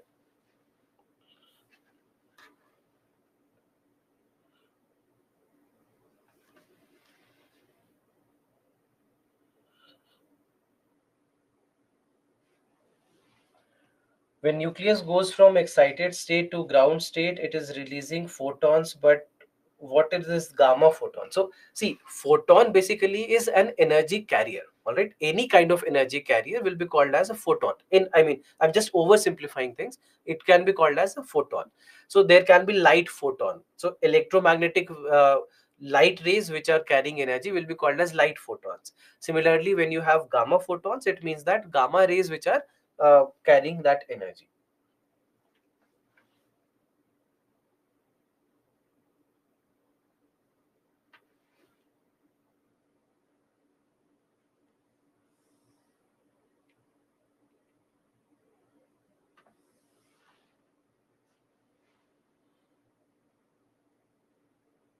In 23, there was a question. Yes, exactly that's what I'm saying. That there, you cannot assume what will come and what will not. Just look at the last 20-25 years of question papers and tell me, uh, how can somebody say that this will come or that will not come? There are questions which we never expected to come, but questions have come. And you have to basically you have to be future proof. It's not about what has come, but it's always about what can come. If there is so much of discussion around nuclear energy, nuclear fusion, enrichment process, and all these, criticality was also in the news a few days back. So then after that, you cannot close your eyes on this and say that questions will not come. And if the questions, if we thought that questions will not come, I wouldn't teach it at all.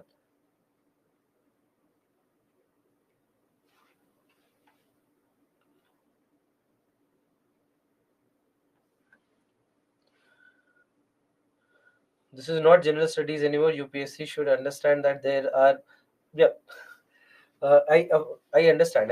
Especially some of the past few years of question papers, they have sometimes even asked questions which do not even make sense to ask in a generalist examination like this. They should not have asked these questions, but unfortunately, they are asking these questions. And I agree with you that some of these questions that they have asked, they should have never asked these questions.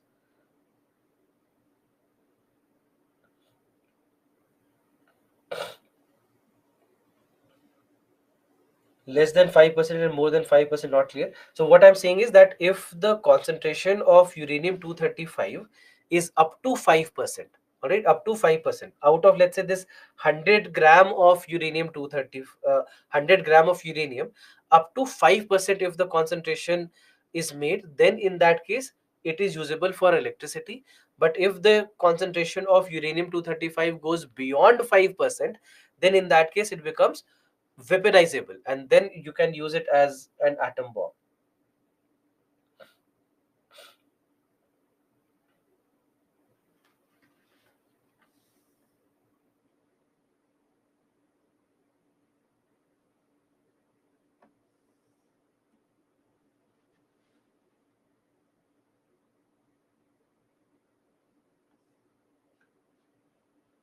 Formation of hydrogen bomb, not really related to our discussions, but in nuclear fusion, uh, we'll discuss that.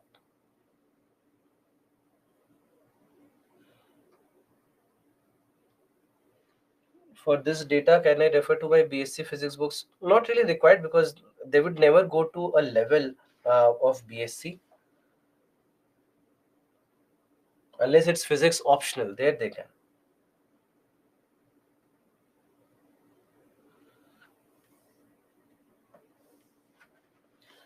If they go deep in asking random words from ancient history, then no problem. But if they ask a simple science question, this is a debate that will never end. That whether difficult questions are coming from science or from history, because science background students will always feel that an ancient history question coming from random areas or from deeper areas are difficult to comprehend.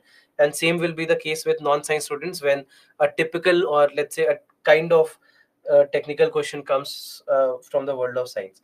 So that debate will never end between this the backgrounds.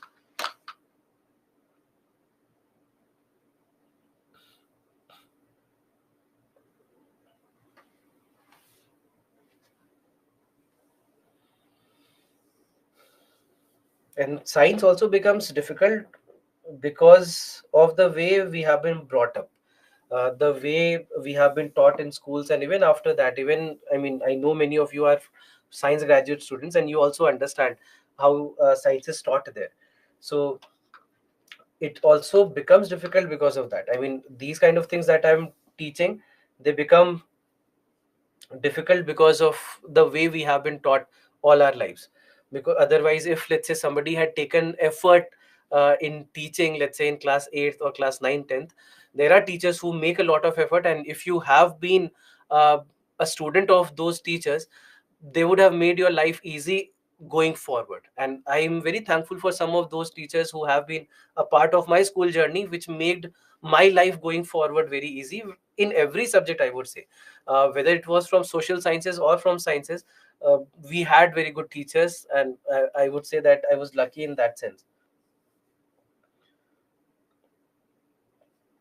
So anyway, let's take a break here. It's 7:53. So we'll start with nuclear fusion, and let's be back by 8:05.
Welcome back, everyone.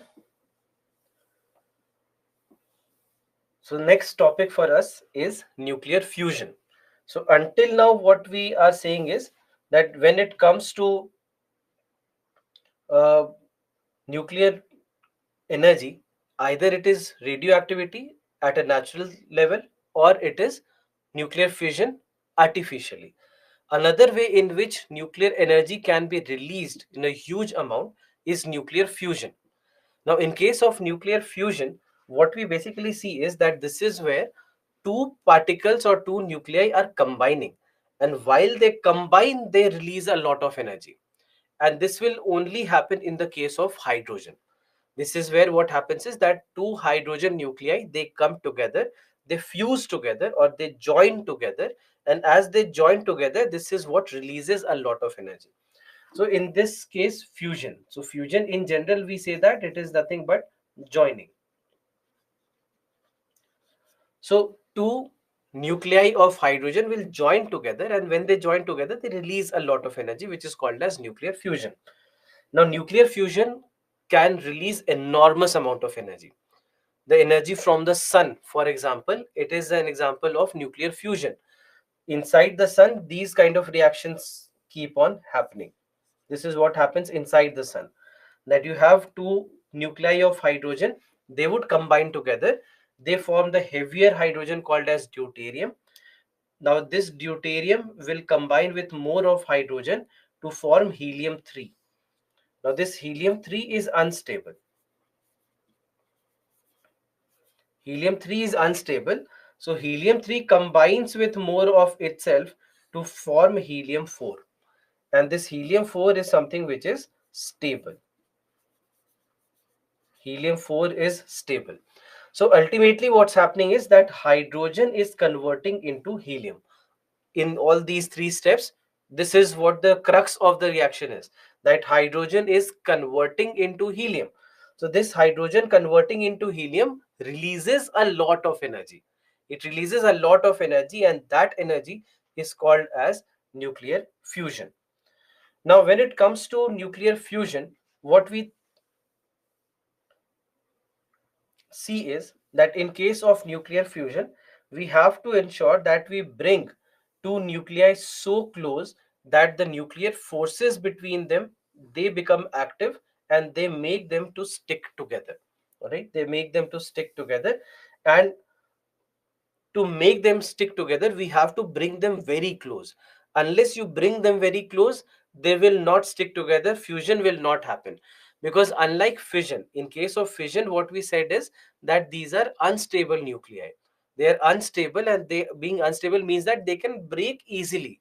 It's not very difficult to break them because they are very highly unstable. But that's not the case with hydrogen. Hydrogen is not unstable in its form. Hydrogen is very stable, so you have to make a lot of effort to make that fusion happen, to make that fusion a possibility. So that's why we see that in case of nuclear fusion, it becomes an extremely difficult process, and it can only happen under certain conditions.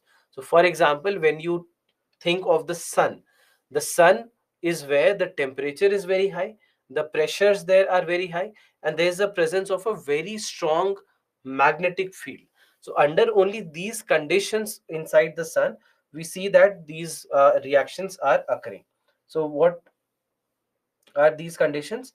You have extremely high temperature,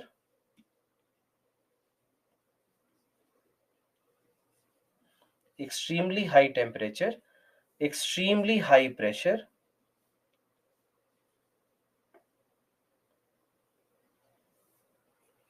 and very strong,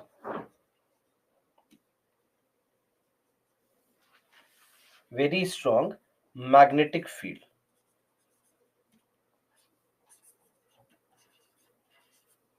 So these are the conditions that you have inside the sun which help in nuclear fusion to occur. So unless you have these kind of conditions, nuclear fusion is not possible. And that's the reason that although today we have been able to experimentally succeed in making nuclear fusion possible, but we see that it's a very, very difficult task. So there are two basic approaches that we use to ensure that nuclear fusion can be made possible. One is called as magnetic confinement, and the second one is called as inertial confinement. Now, magnetic confinement is where we use very strong magnetic field to make nuclear fusion possible. So what we'll do is that, let's say you have hydrogen nuclei. So what we do is that around this hydrogen nuclei, there will be a very strong nuclear field present. Very strong magnetic field presence. And this strong magnetic field will try to hold the particles together inside it, at the center. So that is basically how we do it. So uses strong magnetic fields to confine the plasma to create conditions needed for fusion energy production by using electrical conductivity of the plasma to contain it with magnetic field. So what we are doing is, simple terms, very strong magnetic field in toroidal shape.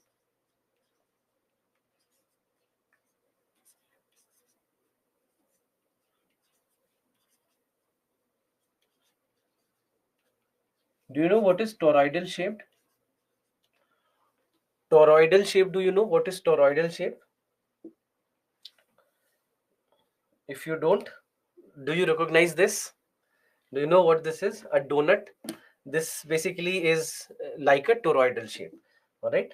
So this toroidal shaped. So this is how the magnetic field is present.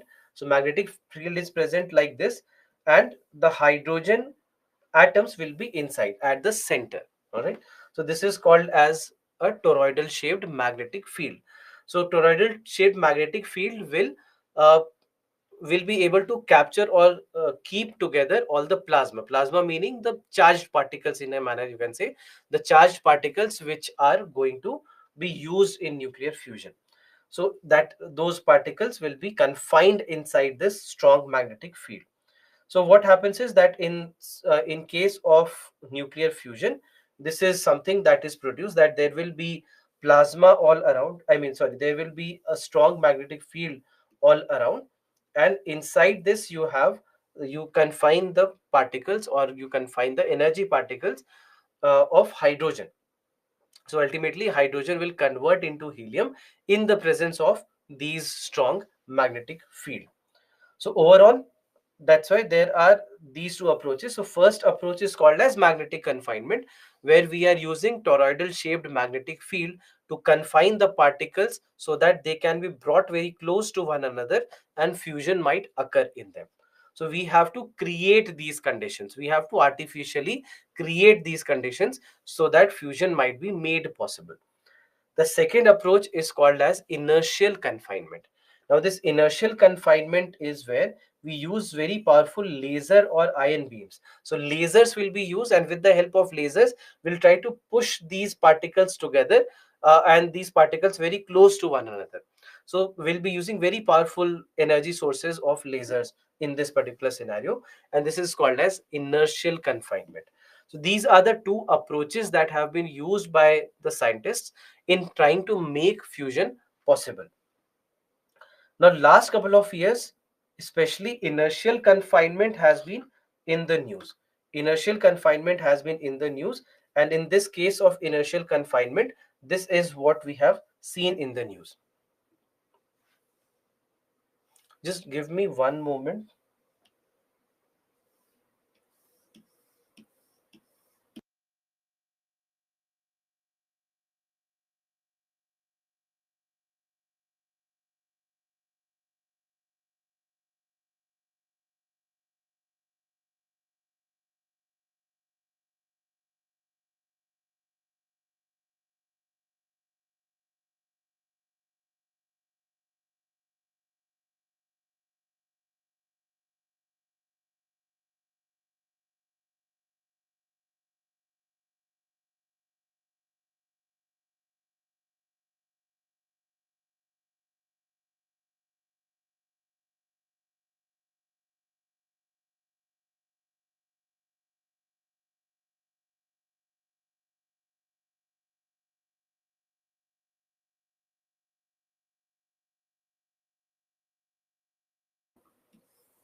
Is my audio and video clear?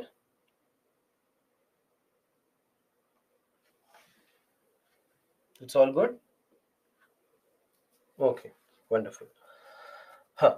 So this has been in the news in the last couple of years about a breakthrough in nuclear fusion.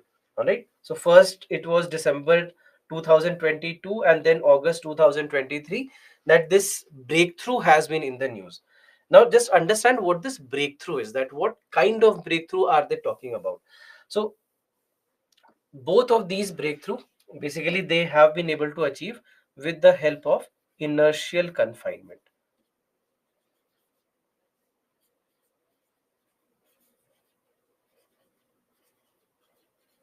All right, both of them they have been able to achieve with the help of inertial confinement, where we are talking about lasers, that with the help of lasers they have had a breakthrough.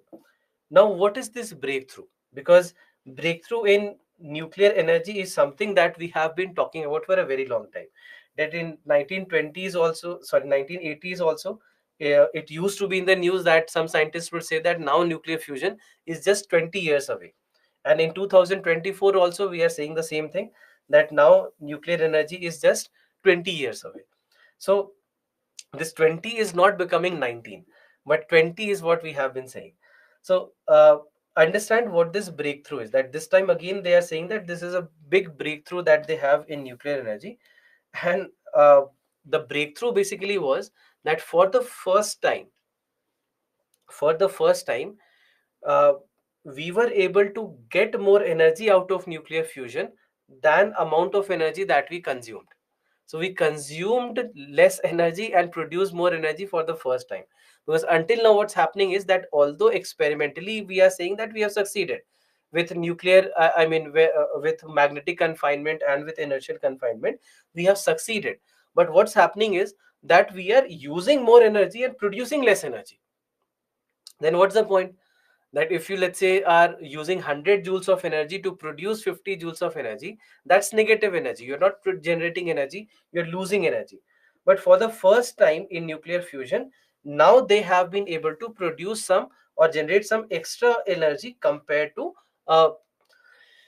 what they consumed in the operations. So if you look at this, they basically were able to produce 3.15 megajoules of energy using 2.05 megajoules of input energy. So for the first time extra energy was produced, and that was extra energy only good enough to boil a few kettles of water. That's it.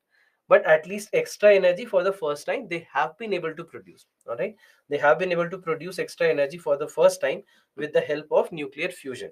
And that's why they are saying that this is a big breakthrough, because until now we have never been able to do that. So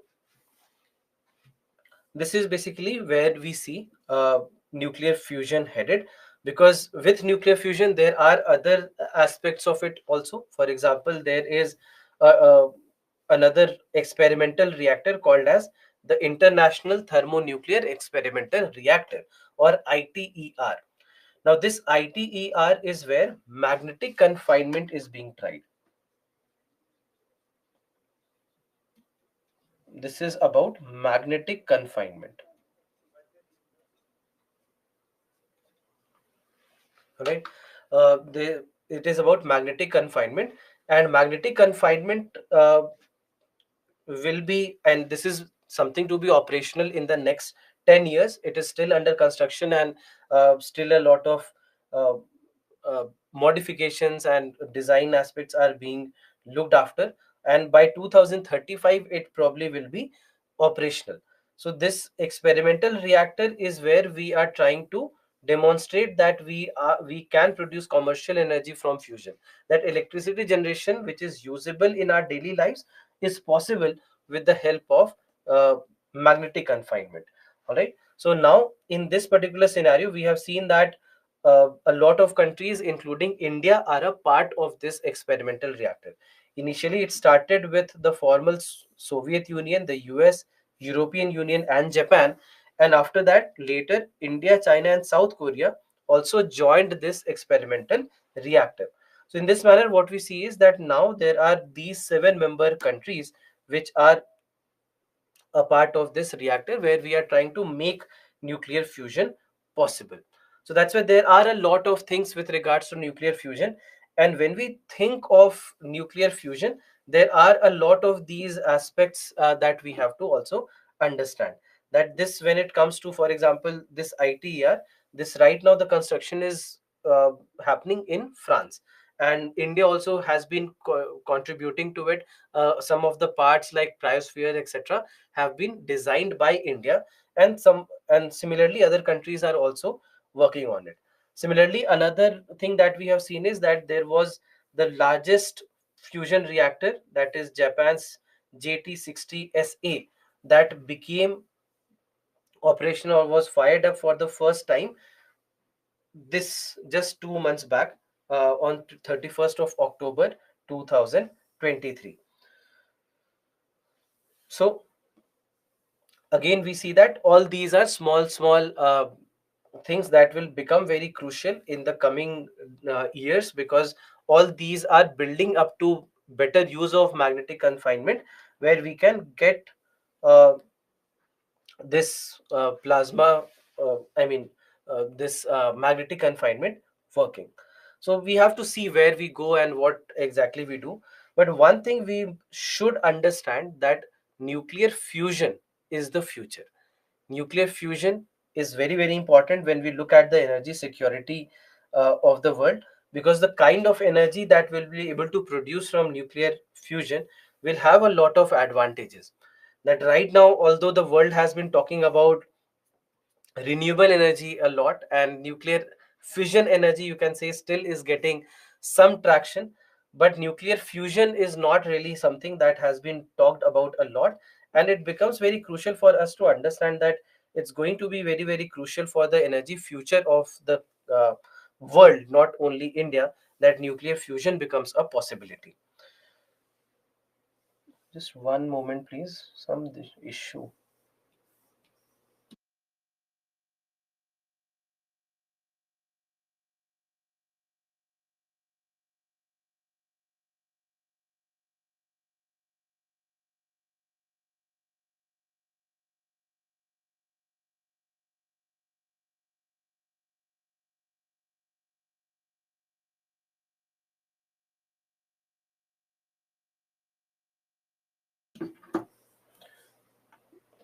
Is the audio and video fine? Yeah. Okay. Because there were some complaints, so I thought that there is some issue.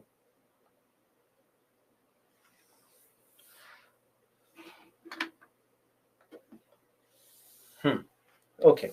So just understand why nuclear fusion. That although it does not get a lot of media attention, as this meme shows, but ultimately we see that when we look into the future of energy, this is where we have to be, because renewable energy right now is the solution, because we want to move away from the fossils. But when we look at the productivity, when we look at the amount of money that it needs and all those things, we see that renewable energy as an alternative to fossil fuels is fine. But when you are trying to produce huge amount of energy, nuclear fusion perhaps is the future. Now try to understand the advantages, that why are we talking about nuclear fusion. First, abundant amount of energy. Look at the sun and the kind of energy that the sun generates. So if we are able to do that at a very, very, very, very, very small scale also, still it will be able to take care of the energy requirements of the world. So that's why hydrogen based energy in this manner will be very, very crucial from that perspective. And then sustainable, because it is based on hydrogen, and hydrogen is abundant. Hydrogen is easily available in compound form and also available in elemental form. So that's why getting hydrogen is not, it's not that it's not available. Right now we are working on technologies where getting hydrogen could be made easier. Similarly, there is no carbon dioxide, right? It's a nuclear reaction, a clean energy source altogether. So that's why it becomes cleaner than any usual source that we are using. And even compared to nuclear fission, even if you compare this to nuclear fission, even there we see that it is going to be very, very crucial for the energy future of the world. Now, so these are some of the advantages.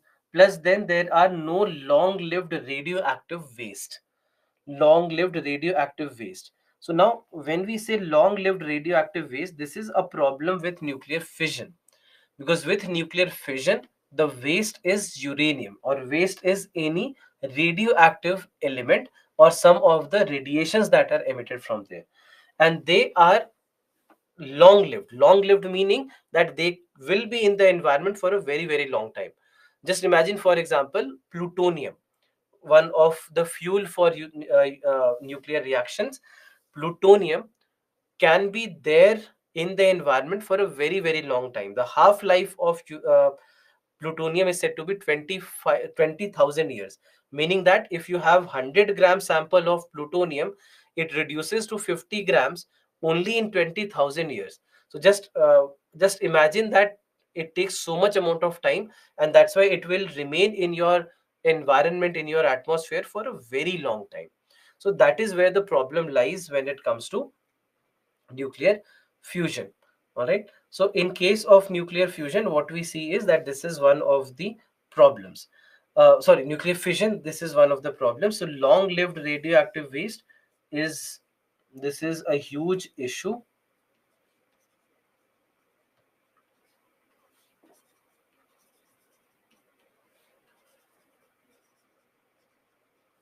with nuclear fission.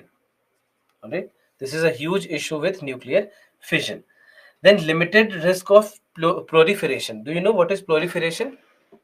What is proliferation?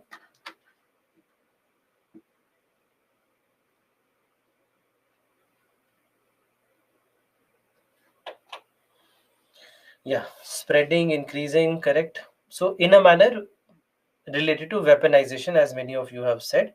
So, now in case of nuclear fission, what we see is that the same process of getting electricity, generating electricity, can also be used in making of nuclear weapons. So you can use the same process, you can use the same operations for even making nuclear weapons. But that's not the case with nuclear fusion. In case of nuclear fusion, even if somebody wants to make a hydrogen bomb, the process to make it is very very different, and it's not related to how you generate electricity. So that's why the risk of weaponization is limited. All right, risk of weaponization is limited. So that is also one of the advantages that we have with nuclear fusion. And then there is no risk of meltdown, because in case of, let's say, nuclear energy, especially, sorry, nuclear fission energy, we see that this is one big problem, and that uh, the radiations might come out of the reactor, and they might cause a lot of damage to the environment and human health, and it can lead to nuclear accidents altogether. But those cases of nuclear accidents are almost impossible in case of nuclear fusion, because in case of nuclear fusion we need very typically specific conditions like very high temperature, millions of degrees Celsius of temperature, very high pressure, very strong magnetic field, very powerful lasers, and there are all these things that you need for making nuclear fusion even possible. And as soon as one of these conditions do not exist, the nuclear reaction will just come to a stop. It will not just spread, it will not just lead to an accident, it will just stop. And that is where we see that this becomes very very crucial, that even radioactive waste is not present. The waste that you have, fusion waste, fusion waste is tritium water.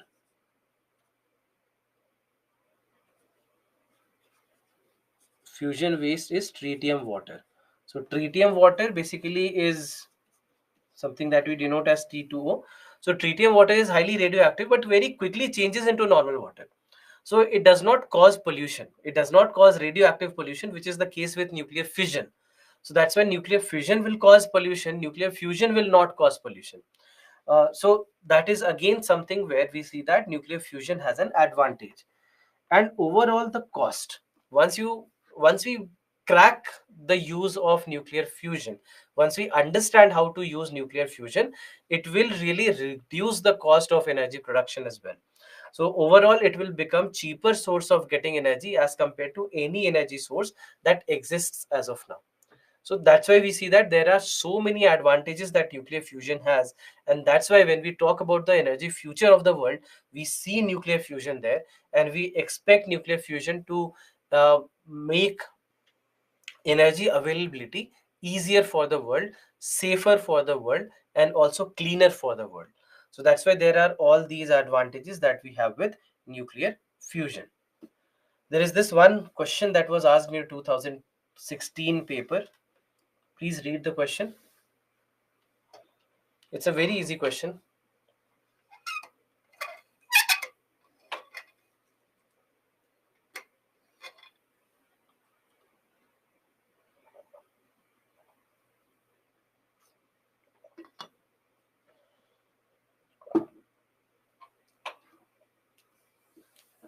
I'm launching the poll for you.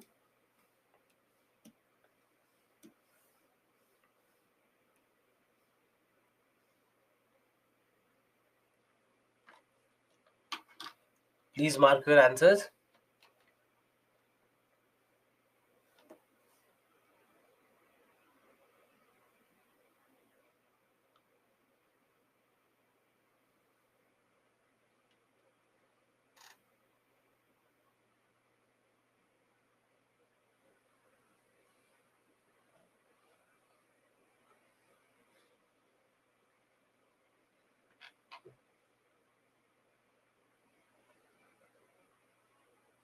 Hmm.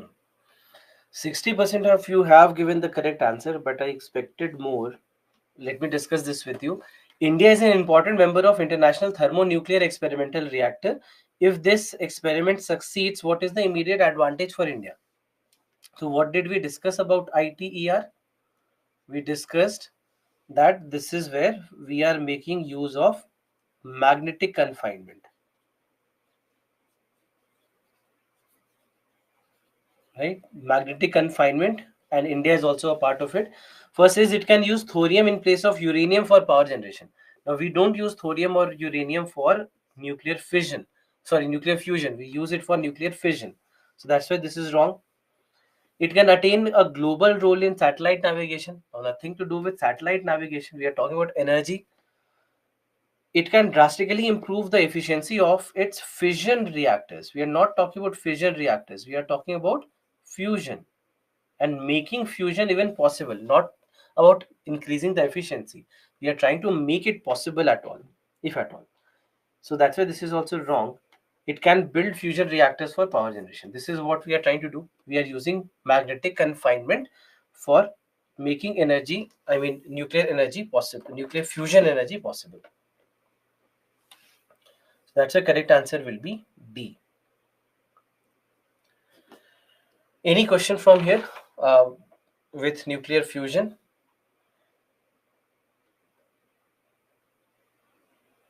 Please tell me about the cost of fusion once. So cost of fusion, what I'm saying is that once we understand how to use nuclear fusion, and if we are able to commercialize the use of nuclear fusion, if fusion based electricity is available for us, then the cost of production will drastically be low compared to any other source that we are using right now. It will be very low cost because with very less of material we will be able to produce a lot of energy.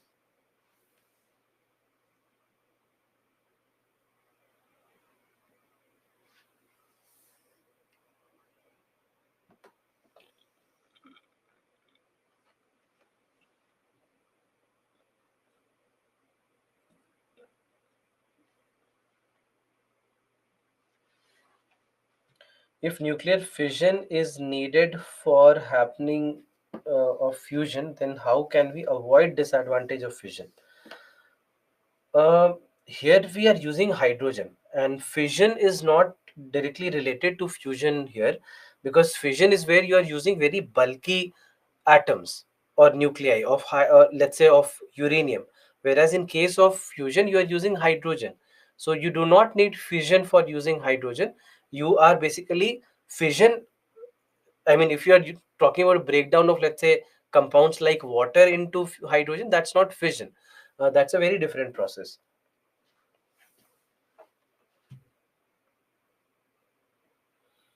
For fission, uranium 235. For fusion, hydrogen. What is for radioactivity? See, for radioactivity, there is no one element where radioactivity happens. Radioactivity takes place in a lot of different atoms and a lot of different elements, and every one of them, they have one kind of use or the other as well. For example, carbon 14 has another use, cobalt has another use, americium has another use. There are a lot of these isotopes of radioactive elements which are useful in one way or the other. So it's not only about, even nitrogen 15 is used, so there are a lot of them there. It's not one element as such. There is a threat of hydrogen bomb once fusion is fully harnessed. Yes, of course there is. But what I'm saying is that the same process is not used. Here with fission, the problem is that you are using the same reactor. You are using the same process and the same elements, the same byproducts in making the nuclear fission bombs as well.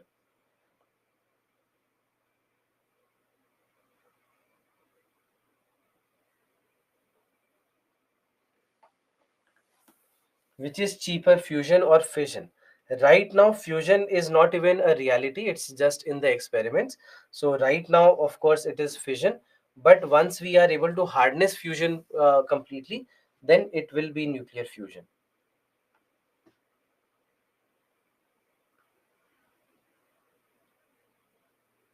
In Japan, Fukushima nuclear power plant was in news. So what happens in that plant, fusion or fission, and which component is there in uranium? So uh, in the nuclear power plant there in Japan, basically what happened is that there was a nuclear accident that happened because of seismic activities of tsunami, and that's why there were nuclear accident, there were nuclear leakages that happened, meltdown that happened in that plant. So that was in news, and it was nuclear fission. Because nuclear fusion, just remember that there is, we haven't made it possible yet. These are just experiments that we are running. So whatever has happened, all these are in the case of nuclear fission.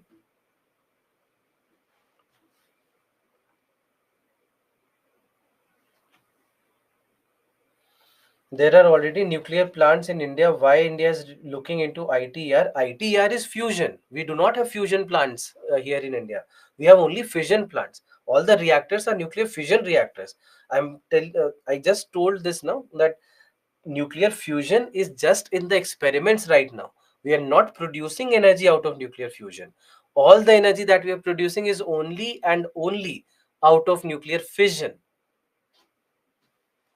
And we want to move into nuclear fusion because that is where with very less you are producing a lot more, and there is no problems, and all those problems that we discussed with nuclear fission, it's not there with nuclear fusion.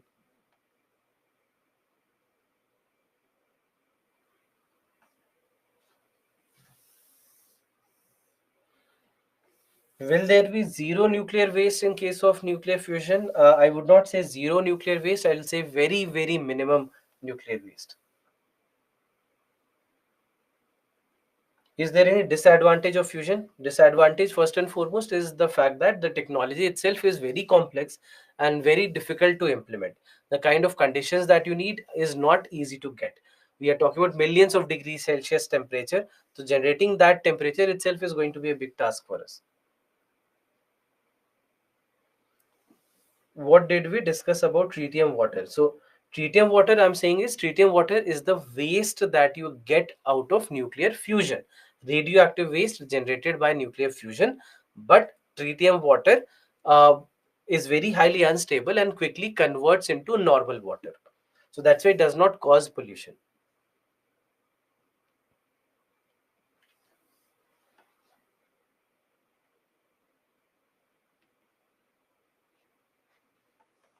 What is the role of the centrifuge in enrichment of nuclear material? So what happens is that you have heavier and the lighter elements, right? You have uranium 235 and uranium 238.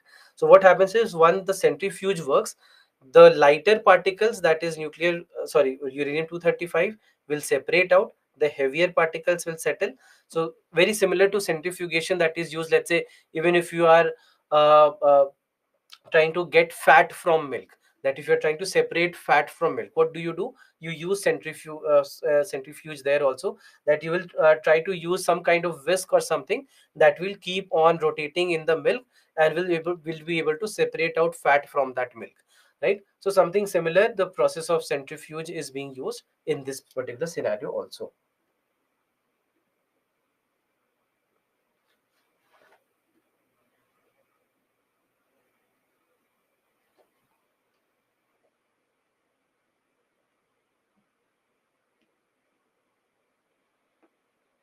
Recently in the news that scientists in China have manufactured, I don't, your question is not visible. Can you write the question again?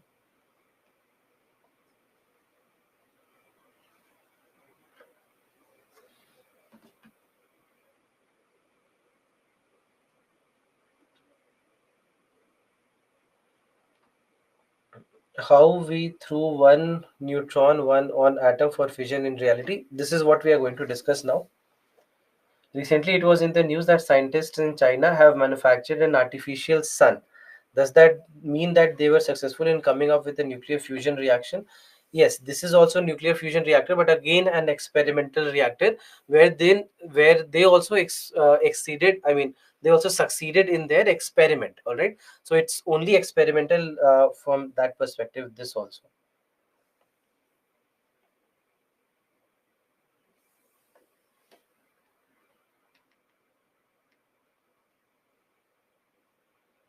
Is nuclear water waste are fatal in nature? No, they are not, because it's very unstable. So it's getting hold of that itself is impossible almost. What about the nuclear battery that China has made claims to last for 50 years? Yes, this is also based on nuclear energy, and something similar even India has been building. We'll discuss that towards the end. We'll discuss about the applications of nuclear energy, and we'll discuss about this aspect also.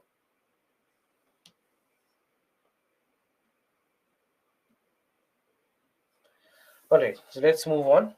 Now, the next topic for us is a nuclear reactor. So, until now, what we know is that nuclear fusion is experimental, nuclear fission is where we are producing energy in today's world. So, all these nuclear energy that we are getting is through nuclear reactors. These are nuclear fission reactors. All right, these are nuclear fission based reactors. Now,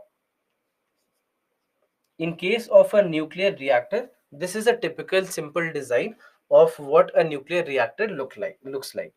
So in case of a nuclear reactor, you have this part which is called as the core. Now, core is where all the reactions occur. So, what happens here is that you would have a sample of uranium in rods. Basically, these are called as uranium rods.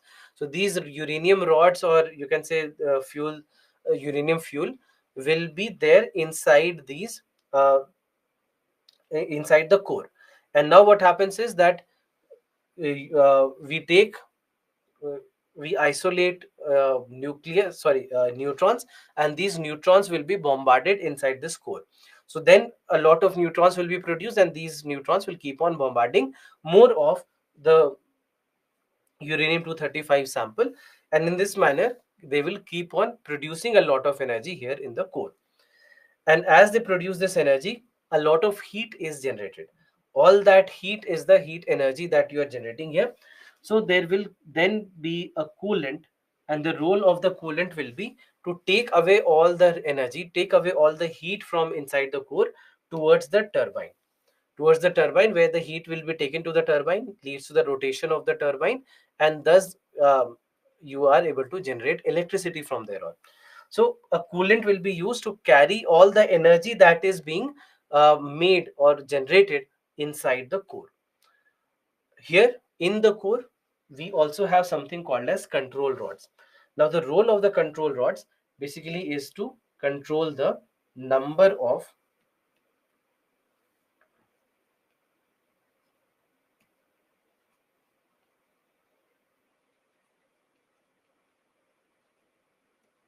control the number of neutrons. So these are called as control rods. Now in case of control rods, what we basically see is that these control rods will largely be metal rods, made largely of either cadmium or boron. So these boron or cadmium rods will be inserted inside the core when the number of neutrons start to rise. If the number of neutrons are more, the number is more than what is required, then in that case control rods will be inserted, and they will absorb all the extra neutrons. All the extra neutrons will be absorbed by the control rods, and then the control rods will be pulled out of the reactor. So in this manner, control rods will be used to control the number of neutrons. Then after that, when it comes to the core, there is one more part inside the core, which is called as the moderator.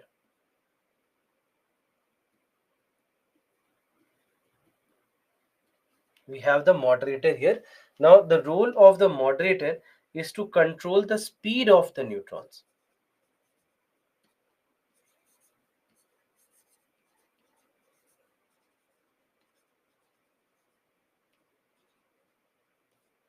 Control the speed of the neutrons. So in one case, control rods are controlling the number of neutrons, and moderators would control the speed of the neutrons, because very fast moving neutrons sometimes will decrease the overall energy generation capacity. So that's why we want the neutrons to move slower, and that is where a moderator will be useful. And then there is a reflector, which you can say is like a wall, which will try to ensure that nothing escapes out of the core. So all the particles, otherwise they are very high energy particles and they can be very dangerous for us, and hence we want to ensure that there is a wall that is separating the outside world from the core, and ensuring that the particles from the core do not release out into the environment, into the atmosphere. So this is basically what we do in terms of uh, the nuclear reactor. Now overall, when it comes to the nuclear reactors, that's where there are all these parts. You have the reaction vessel. So these reaction vessel holds the other parts of the nuclear reactor. So in this manner, we'll see that they will be basically the entire structure will be the nuclear vessel. Then after that, we have the core, and core contains the nuclear fuel and hence is the part of the reactor where fission occurs. So as we just discussed, that fission basically takes place inside the core. Now overall what we see is that you have the control rods, which as I discussed, that these are metal rods, such as the elements such as boron and cadmium will be used here, and they will absorb free neutrons and thus help in controlling of the chain reaction. So that's why these are basically called as they will be called as control rods.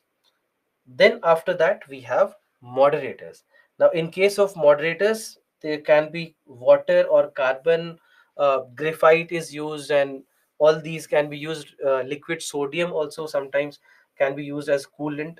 So there are all these moderators. Generally you'll see that moderators and coolants will be made of the same thing, but sometimes coolant can be different. That many of the reactors, they have moderator and coolant, both water, both will be some kind of water, whereas sometimes it will be something else. So there are chances that it can happen, but in majority of the cases you'll see that the moderator and the coolant will be made of the same material. So moderator basically will help in slowing down of the neutrons, so that you can increase the efficiency of the reactor. Then after that we have the coolant. So coolant can be water or carbon dioxide, or even liquid sodium is used as a coolant. So there are all these that can be used as coolants, and they will help to conduct heat, so that they will carry the heat outside and take it to the turbine, and at the same time they do not easily absorb free neutrons. All the extra neutrons that we have, these extra neutrons should not be absorbed easily uh, by the coolant, because otherwise control rod already is doing that job, and if you use coolant also for that, it simply means that you would be losing those uh, essential neutrons also that are required for a sustained chain reaction, a controlled chain reaction. So that's why these are all the parts in the working of a nuclear reactor. Now, there are different types of nuclear reactors. All right, there are different types of nuclear reactors. Uh, we do not need to study about all of them. Only the ones that India using, the ones that we use in India, they are important. So we will discuss only about that and will not discuss anything that India doesn't use. So first one here is a pressurized heavy water reactor. Now, in case of pressurized heavy water reactor, we are using enriched uranium as a fuel, and the moderator and the coolant are heavy water. Now, understand what we mean by pressurized heavy water reactor. Now, there are two words. One is pressurized. So, if you see this, this is basically a typical case of what pressurized heavy water reactor looks like. So, we are saying that it is pressurized.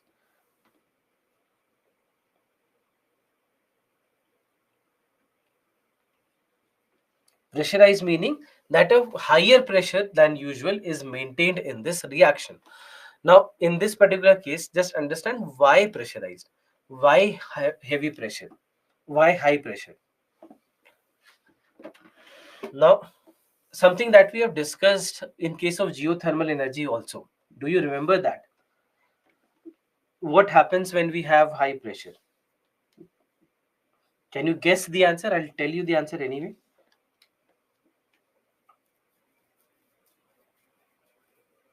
Yeah, Shyam, you have given the correct answer. Pooja, you have given the correct answer. Ruby, you have given the correct answer. Shreyank, you have given the correct answer. Shreyas, you have also given the correct answer.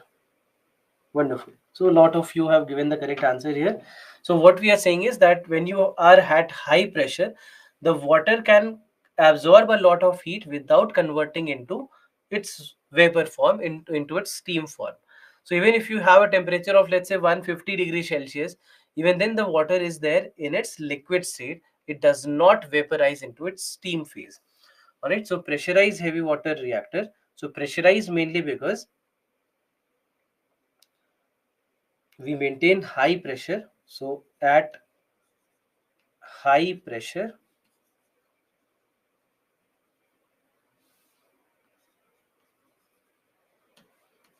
water can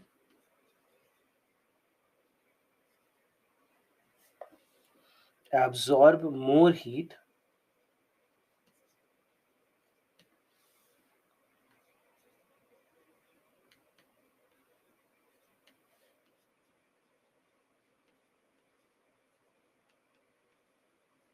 without converting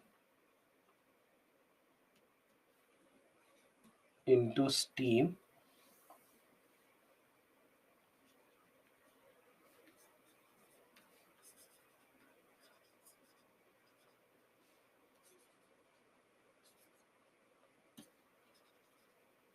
even at higher temperature.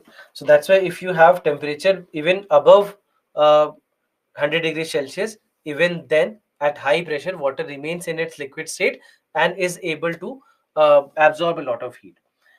Now, in this particular scenario, when it comes to pressurized heavy water reactor, the second thing is heavy water. Any idea what is heavy water? What is heavy water? D2O, correct? D2O basically is deuterium based water. Deuterium based water. So instead of normal water, we are using deuterium water. So now understand why heavy water, why deuterium based water, because deuterium has an extra neutron, correct? Hydrogen does not contain a neutron. Normal hydrogen does not have a neutron. Deuterium has that extra neutron. So when you have that extra neutron, it becomes difficult for this heavy water to absorb neutrons. And this is precisely what we need, because you have control rods to control the neutron number. So if, let's say, heavy water has an extra neutron, its capacity to absorb neutrons from the reactor core decreases. So that's why instead of normal water, we want to use heavy water. All right. So heavy water has an extra neutron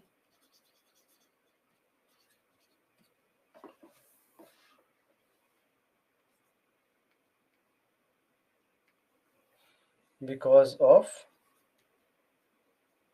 deuterium, has an extra neutron because of deuterium, and hence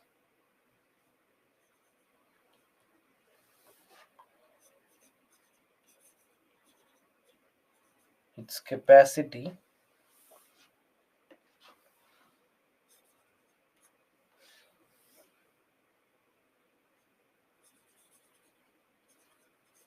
to absorb extra neutrons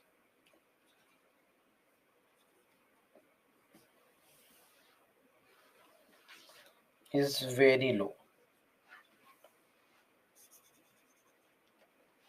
So that's why instead of normal water, we want to use heavy water.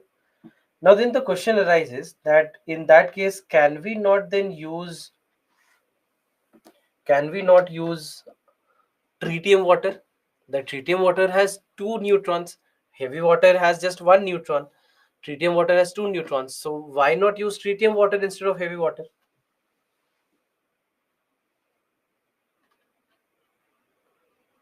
Yes, it is radioactive. Okay, it is radioactive because it is radioactive, and also it is not naturally occurring in case of this scenario. So then, in that case, what happens is tritium water is not really usable for us because of that particular scenario. So heavy water is the best suited in that sense, better than the normal water, better than tritium water.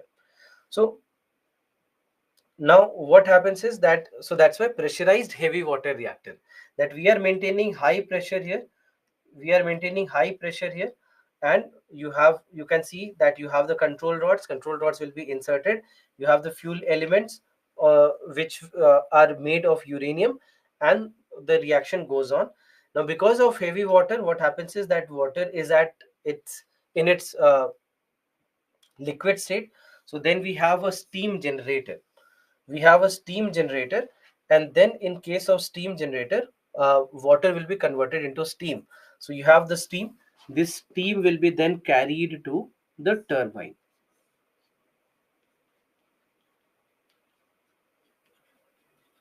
The steam will be carried to the turbine. From there on, it goes to a condenser.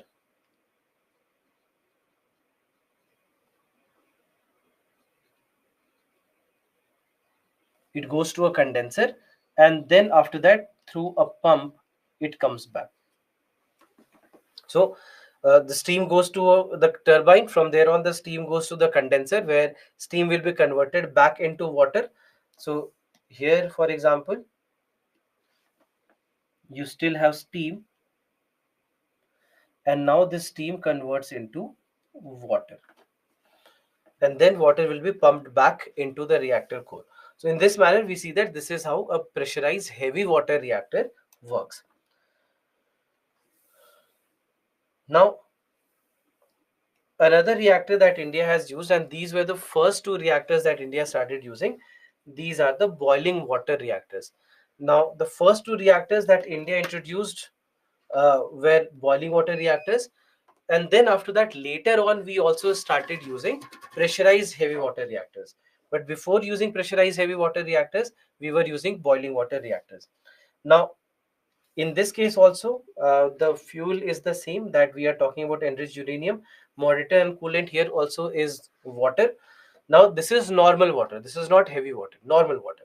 So pressurized heavy water reactor was using heavy water, here we are using normal water, and there is no pressurizer here, right? There is no pressurizer here, we are not maintaining high pressure, and that's why it is called as boiling water reactor, because whatever heat is being generated out of here, it will simply convert water into steam, right? So you do not need a pressure vessel, or you do not need a steam generator. All these things are not required in this scenario. So that's why again it goes to the turbine. From here, from the turbine, it goes to the condenser, and from condenser through the pump, water will be pumped back. So this, in this scenario, we see that this is how a boiling water reactor would work.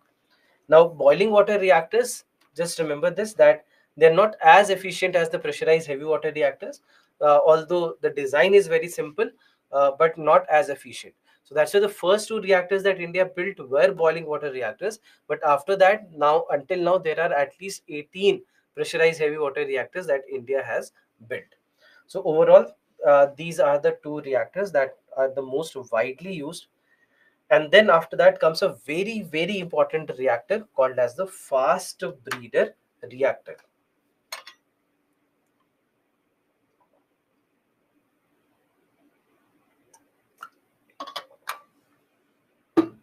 Now, in case of a fast breeder reactor, again, just try to understand the words. Same that we have done until now.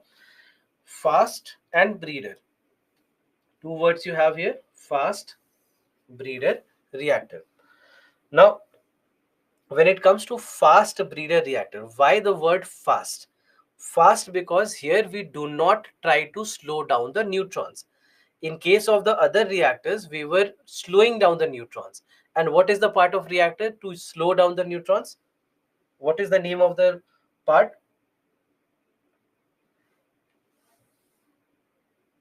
Moderator, correct, right? So moderators are used to slow down the neutron speed.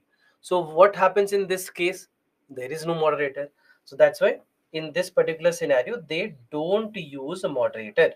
They don't use moderator, and that's why fast neutrons are used for the reaction, and hence the name fast breeder reactor. Now, the coolant that we have here is liquid sodium. The second term is breeder. Now understand the word breeder. Breeder comes from the word breeding, reproduction. Now, breeder term is being used because of the fact that the reactor produces more amount of fissile material than it consumes in operation, meaning generates more new fuel than the fuel that it spends. All right. So it produces more fuel and it spends less fuel. Produces more fuel, spends less fuel, and that's why it is called as a breeder reactor. So this is very unique, that in this scenario we are saying that you take 100 grams of the fuel and you get 150 grams of the fuel. You get, as a byproduct, you get 50 grams of the fuel, and then you can use the same again, and you can use the same again, and you can keep doing that for a very long time. So that's why breeder reactors again become very, very crucial for energy future of the world. And when it comes to India, again, here also there are two fast breeder reactors that have been here. So one fast breeder reactor called as the fast breeder test reactor. We started with fast breeder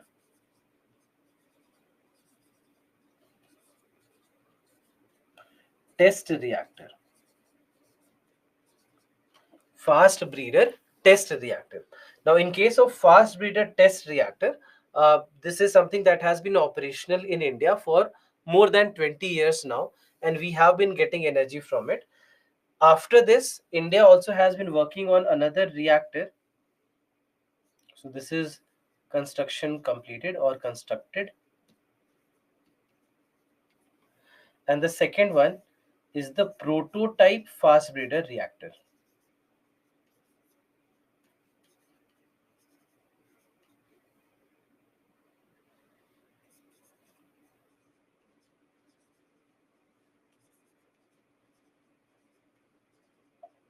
This one is under construction.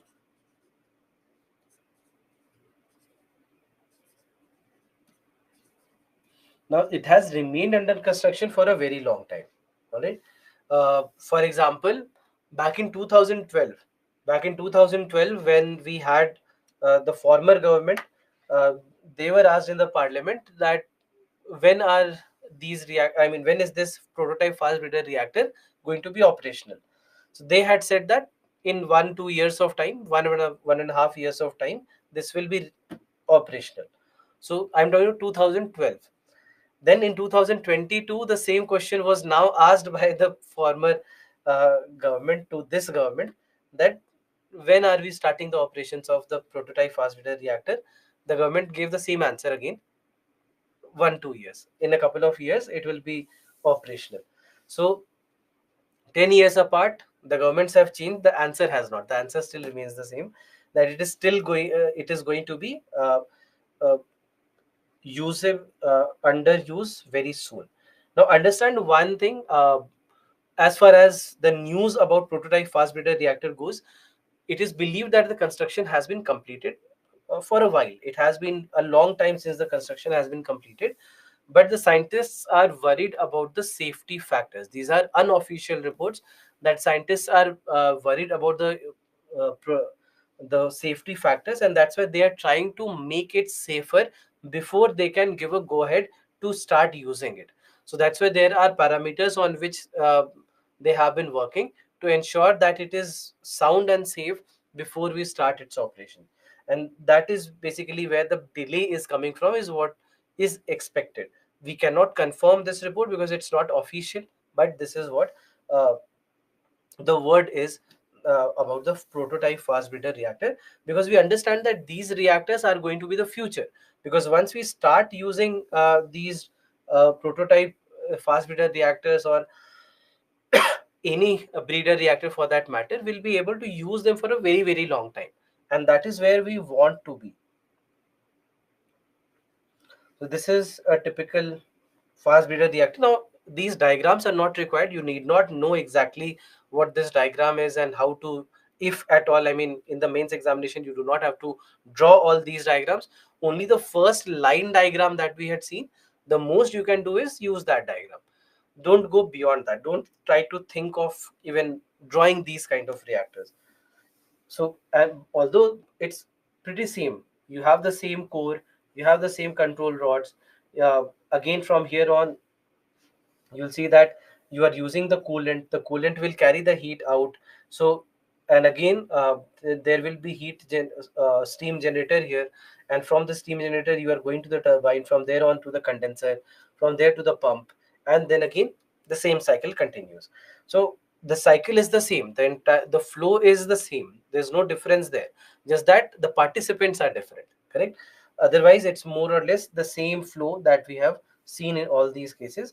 And this typical way of getting energy is also called as Rankine cycle. This is also called as Rankine cycle, where you are talking about the power plant.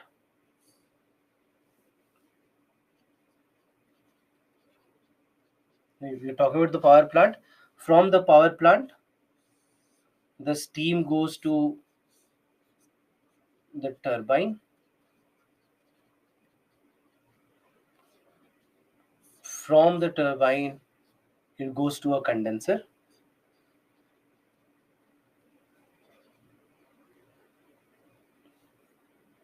And from the condenser to a pump. And from the pump back to the plant. So this is called as Rankine cycle. So you have steam here, you have steam here, and then you have water, and here also you are pumping that water. So in this manner, this cycle continues, and this cycle is not something that is used only in case of nuclear energy, but even if you consider geothermal energy, we did the same thing. That we got the energy in form of steam from inside the earth, and then it was carried to the turbine. From turbine, energy is generated from there. It then goes to the condenser. From the condenser, it goes back to the reservoir. So you are doing the same thing there as well. All right, you are doing the same thing there as well. Even in case of coal, we are doing the same thing, that you have the furnace. From the furnace, coal is producing a lot of heat energy. That heat energy comes in contact in water.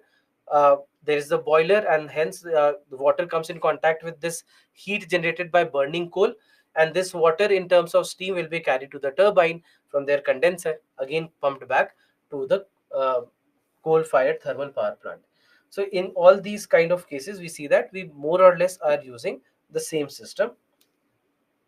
So this is basically about the fast breeder reactor. Now, the next topic is India's nuclear program. Now, in case of India's nuclear program, what we understand is that India has been working on a program where we want to start using thorium instead of uranium. All right, this is a program where we want to start using thorium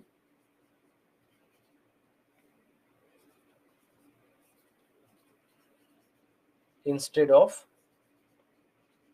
uranium. Thorium instead of uranium. This is basically what we want as a part of India's nuclear program. Now, why thorium? When it comes to thorium, India has one of the largest reserves of thorium in the world. All right, one of the largest reserves of thorium in the world. So that is why thorium instead of uranium. Because in case of uranium, we have to get uranium largely from outside. We do have uranium mines in India, but we are not really producing a lot of thorium, sorry, a lot of uranium. So we import a lot of uranium. So again, in case of nuclear energy also, then in that case, we are dependent on other countries for our energy requirements. We want to use thorium, and with thorium, we are one of the largest producers of thorium in the world, uh, among the top five nations, if not top two. So the problem you have to understand that in case of thorium, although we want to use thorium as our primary fuel, but using thorium is not easy. Using thorium is not similar to using uranium, because if you remember, we had discussed that uranium is the only naturally fissile material, that is only material that is, or only nucleus that is capable of undergoing fission. In case of uranium, you have to make it fissile. It is not naturally fissile, you have to make it fissile. Now, in case of so that's why we found a way in which we could make the use of this thorium instead of uranium, and this became India's nuclear program. So there are three stages to this program. Just understand this first. We are talking about three stages of India's nuclear program. First stage is where we are using pressurized heavy water reactors. Pressurized heavy water reactors are being used in the first stage. Now, this pressurized heavy water reactor will produce a lot of plutonium. Now, the same plutonium can be used in the fast breeder reactors. The same plutonium can also be weaponized. So, we are basically we are getting plutonium here. Now, just also remember that plutonium is not naturally occurring. It's not something that you mine, just like uranium. In case of uranium, we discussed that there are uranium mines and we get uranium from there, but plutonium is not natural in that sense. Plutonium is only produced through such processes. So that's why now a lot of plutonium will be produced, and this has to be operational for 30 years. This has to be at least operational for 30 years, so that we have enough of plutonium to start the second stage of reaction. And this is where we have the fast breeder reactors. So in case of fast breeder reactors, we have plutonium based fuel. All right, we have plutonium based fuel, and in case of plutonium based fuel, we need a lot of plutonium, and that's why we are saying that at least 30 years of operation of pressurized heavy water reactors are required. Now, in this particular scenario, because this is a breeder reactor, what happens is that it keeps on producing more of plutonium. So now it will become a sustained reaction in itself. Now here what we do is that we introduce thorium. Now how we introduce is basically we do something called as irradiation. Irradiation of thorium takes place.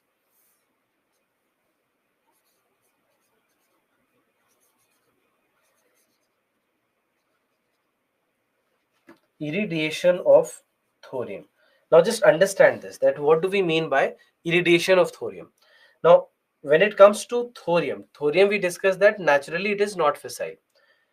So what we do is that in fast breeder reactors, we introduce thorium in a manner that thorium converts into uranium 233. Irradiation of thorium is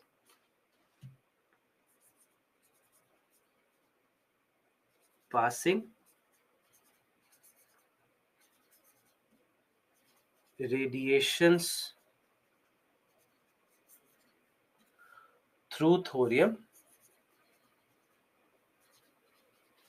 passing radiations through thorium, that is thorium 232,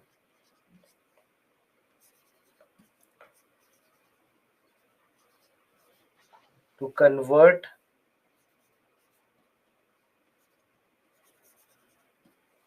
it into uranium 233. So in this manner, this is called as irradiation of thorium. That thorium will be changed or converted into uranium 233, and this also has to be operational for 30 years. This also has to be operational for 30 years, and then only we come to the third stage, and the third stage is where we have thorium based reactors, where more of thorium will be introduced and uranium 233 will be produced. And because these are breeder reactors, just remember that these are breeder reactors, so that's why they will keep on producing more of it. And just imagine, with these 60 years of operations, we very easily get 500 years of operation of the third stage. Now in the third stage is where we are also building something called as advanced heavy water reactors. Advanced heavy water reactors are supposed to be used here, and in this case they are breeder reactors that will be able to get the energy for a very long time. Now overall, this is India's nuclear program. Now also understand the importance of this program, that we understood that India does not have a lot of uranium, that is one thing, but at the same time, we did not become participants of any of the nuclear groups, whether it is nuclear non-proliferation treaty, or let's say the weapon groups that are there. India initially was not a part of all this, and this is where we understood that getting energy from outside will be always very difficult, and we don't want to be always dependent on somebody or the other for our energy needs.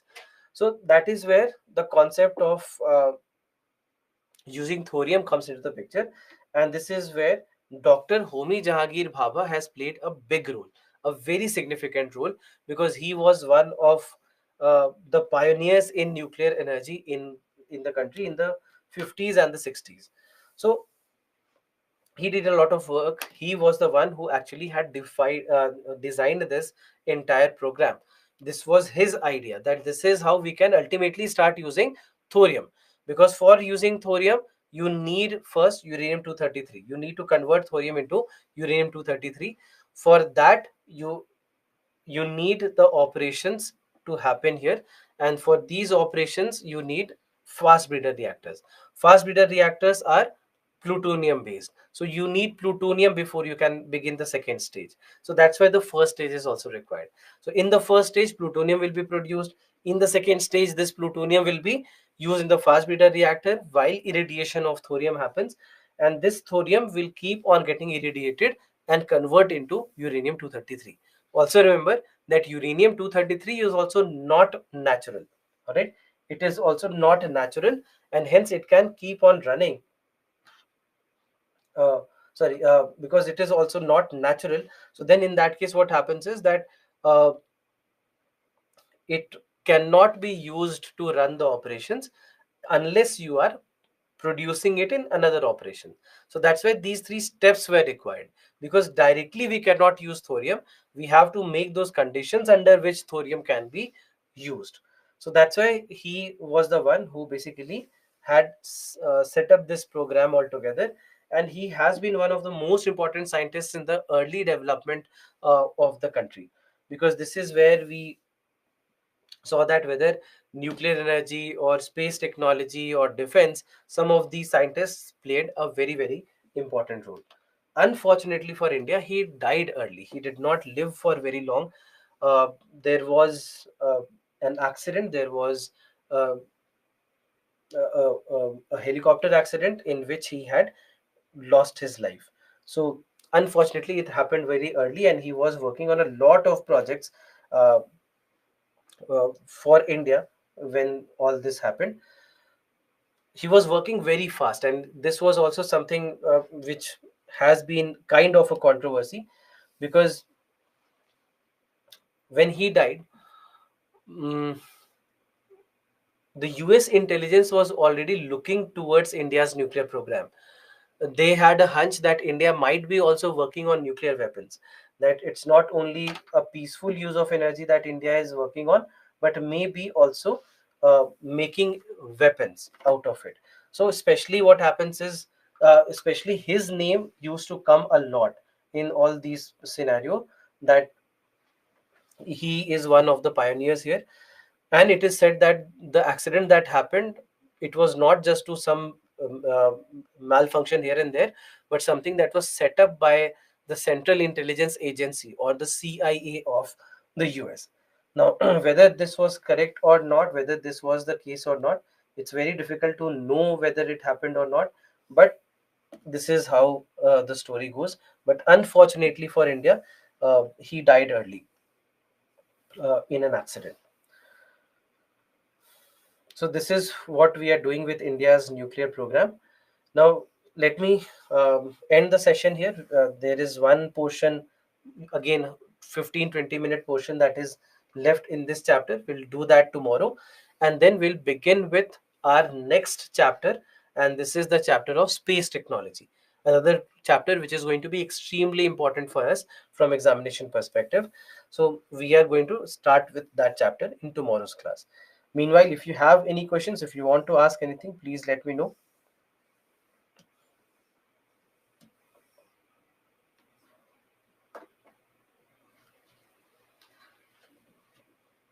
I don't understand this 30 years, 500 years. What I'm saying is that you have to use the first stage, that is pressurized heavy water reactors.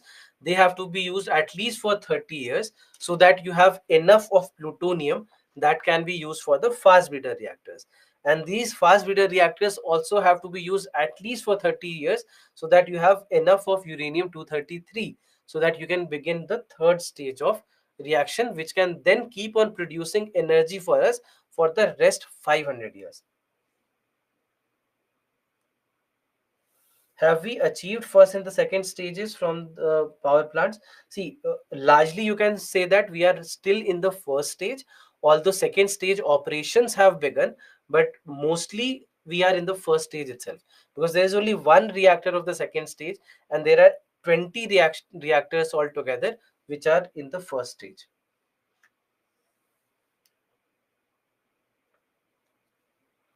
Nuclear program is working now, or will be doing in the future? No, it is working now. As I told you, that this was devised in the 1960s, and since then we have begun the operations, so it is already being done. What are the health hazards of prototype fast breeder reactor? I mean, same for any nuclear reactor, that there are chances of long-lived radioactive waste, which can be very, very dangerous for the health and uh, the environment.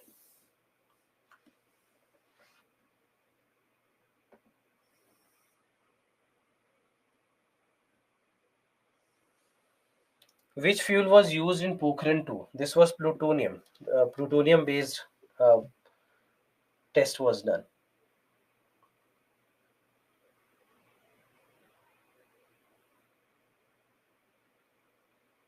Diagrams are important to draw in the examination.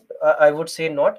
Only these kind of simple diagrams, the line representations like this one, or the flow diagram in the uh, first slide of nuclear reactors that we had seen. Only these kind of line diagrams, don't go into the detailed pictures that we have seen.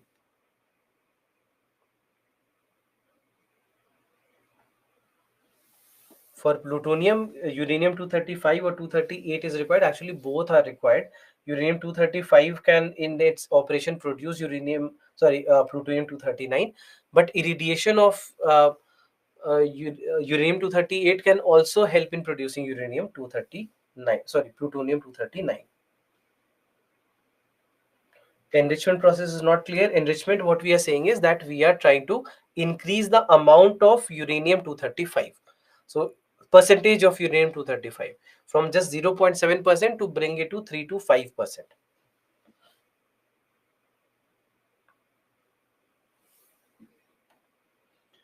In the second stage, where do you get thorium for irradiation? Basically, this thorium will be the natural thorium that we have, uh, the reserves. For example, the southern coasts of India, especially the state of Kerala, is where you have the thorium deposits in the monazite sand that we have there.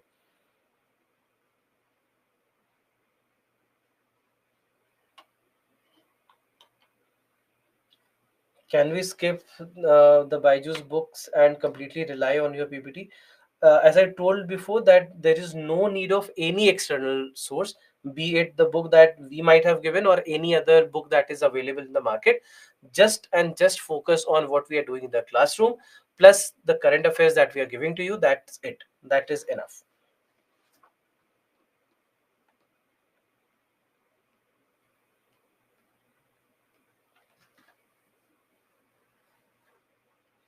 Will questions on reactors working come?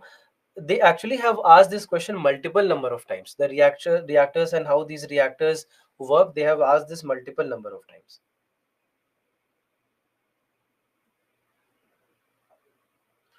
Why don't we set up more reactors for the second stage? Because it is very difficult and very complex procedure altogether.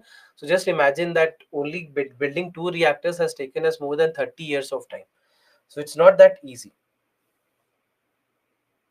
What is the difference between fast breeder test reactor and prototype fast breeder reactor? Prototype fast breeder reactor will have better capacity, more energy will be generated from there.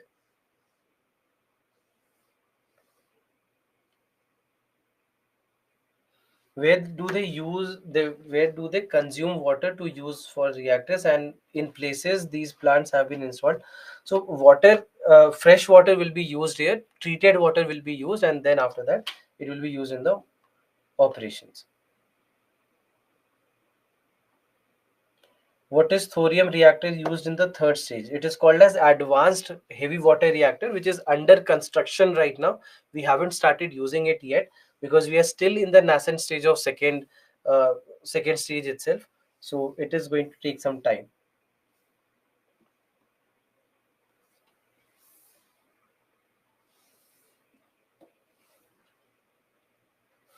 Is the energy or electricity produced by uranium way more than thorium or plutonium?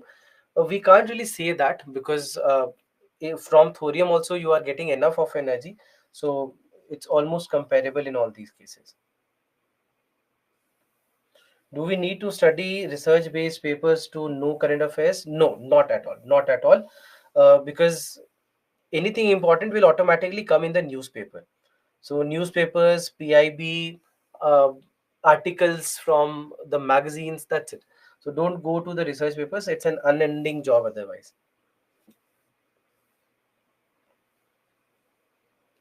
Can we say that lack of nuclear program is due to but lesser budget allocation? I wouldn't say that. Yes, the budget allocations have been lesser, but the basic problem hasn't been that. The basic problem is the technology itself and the slow nature of its development. Also, it being very unsafe. We have to take a lot of extra precautions before we begin the operations. So the tests go on for a very long time. The tests go on for 10 to 15 years before we actually start with the program. What are the advantages of India's nuclear program? Simple, that we will be able to use thorium. And once we are able to use thorium, because we have one of the largest deposits of thorium in the world, we do not rely on anyone outside. We do not have to purchase uranium from anyone. And we will become energy secured. And that is why we want to use this.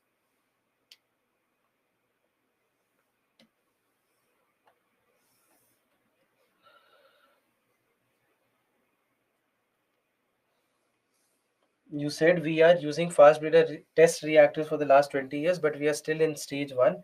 If so, what are the limitations here for us to move forward? The limitation is the reactor itself. The reactor, building that reactor, construction of the reactor itself is a very time taking job. And that is why we are still in the largely in the first stage and haven't been able to move forward.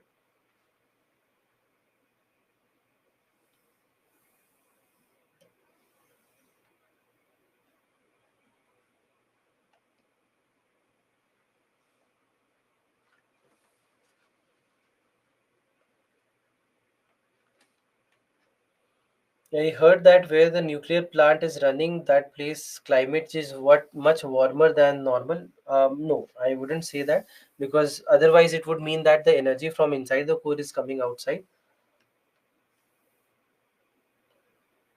Thorium deposits are found in the Ram Setu. See, we basically find it in the southern coast. So Kerala coast largely and parts of Tamil Nadu coast in the sands there.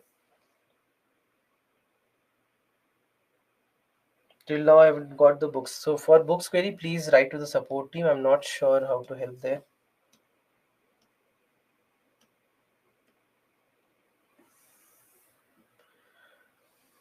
We are getting uranium 233, but we want uranium 235. No, actually, both can be used. Uranium 235 is naturally usable, and uranium 233 is something that we artificially produce and then use it. So that's the difference.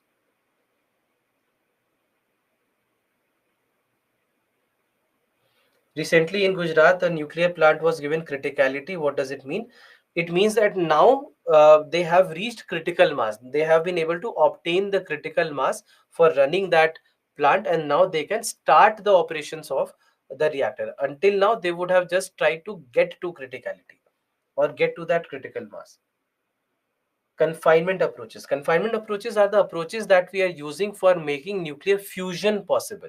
So one is by using very strong magnetic field, and one is by using powerful lasers.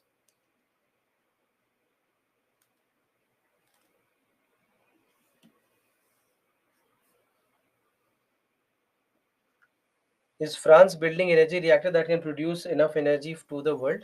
That is where the international thermonuclear experimental reactor is. So we would hope, but by 2035 only it is about to become operational.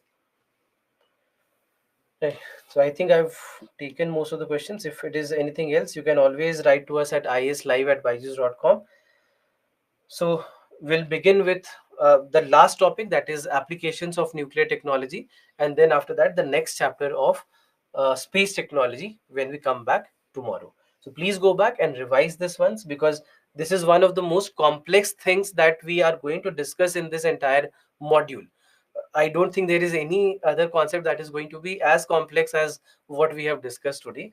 So please go back and revise everything. If you have any doubts, you can please bring it back tomorrow and we shall have a discussion on that. Till then, thank you very much.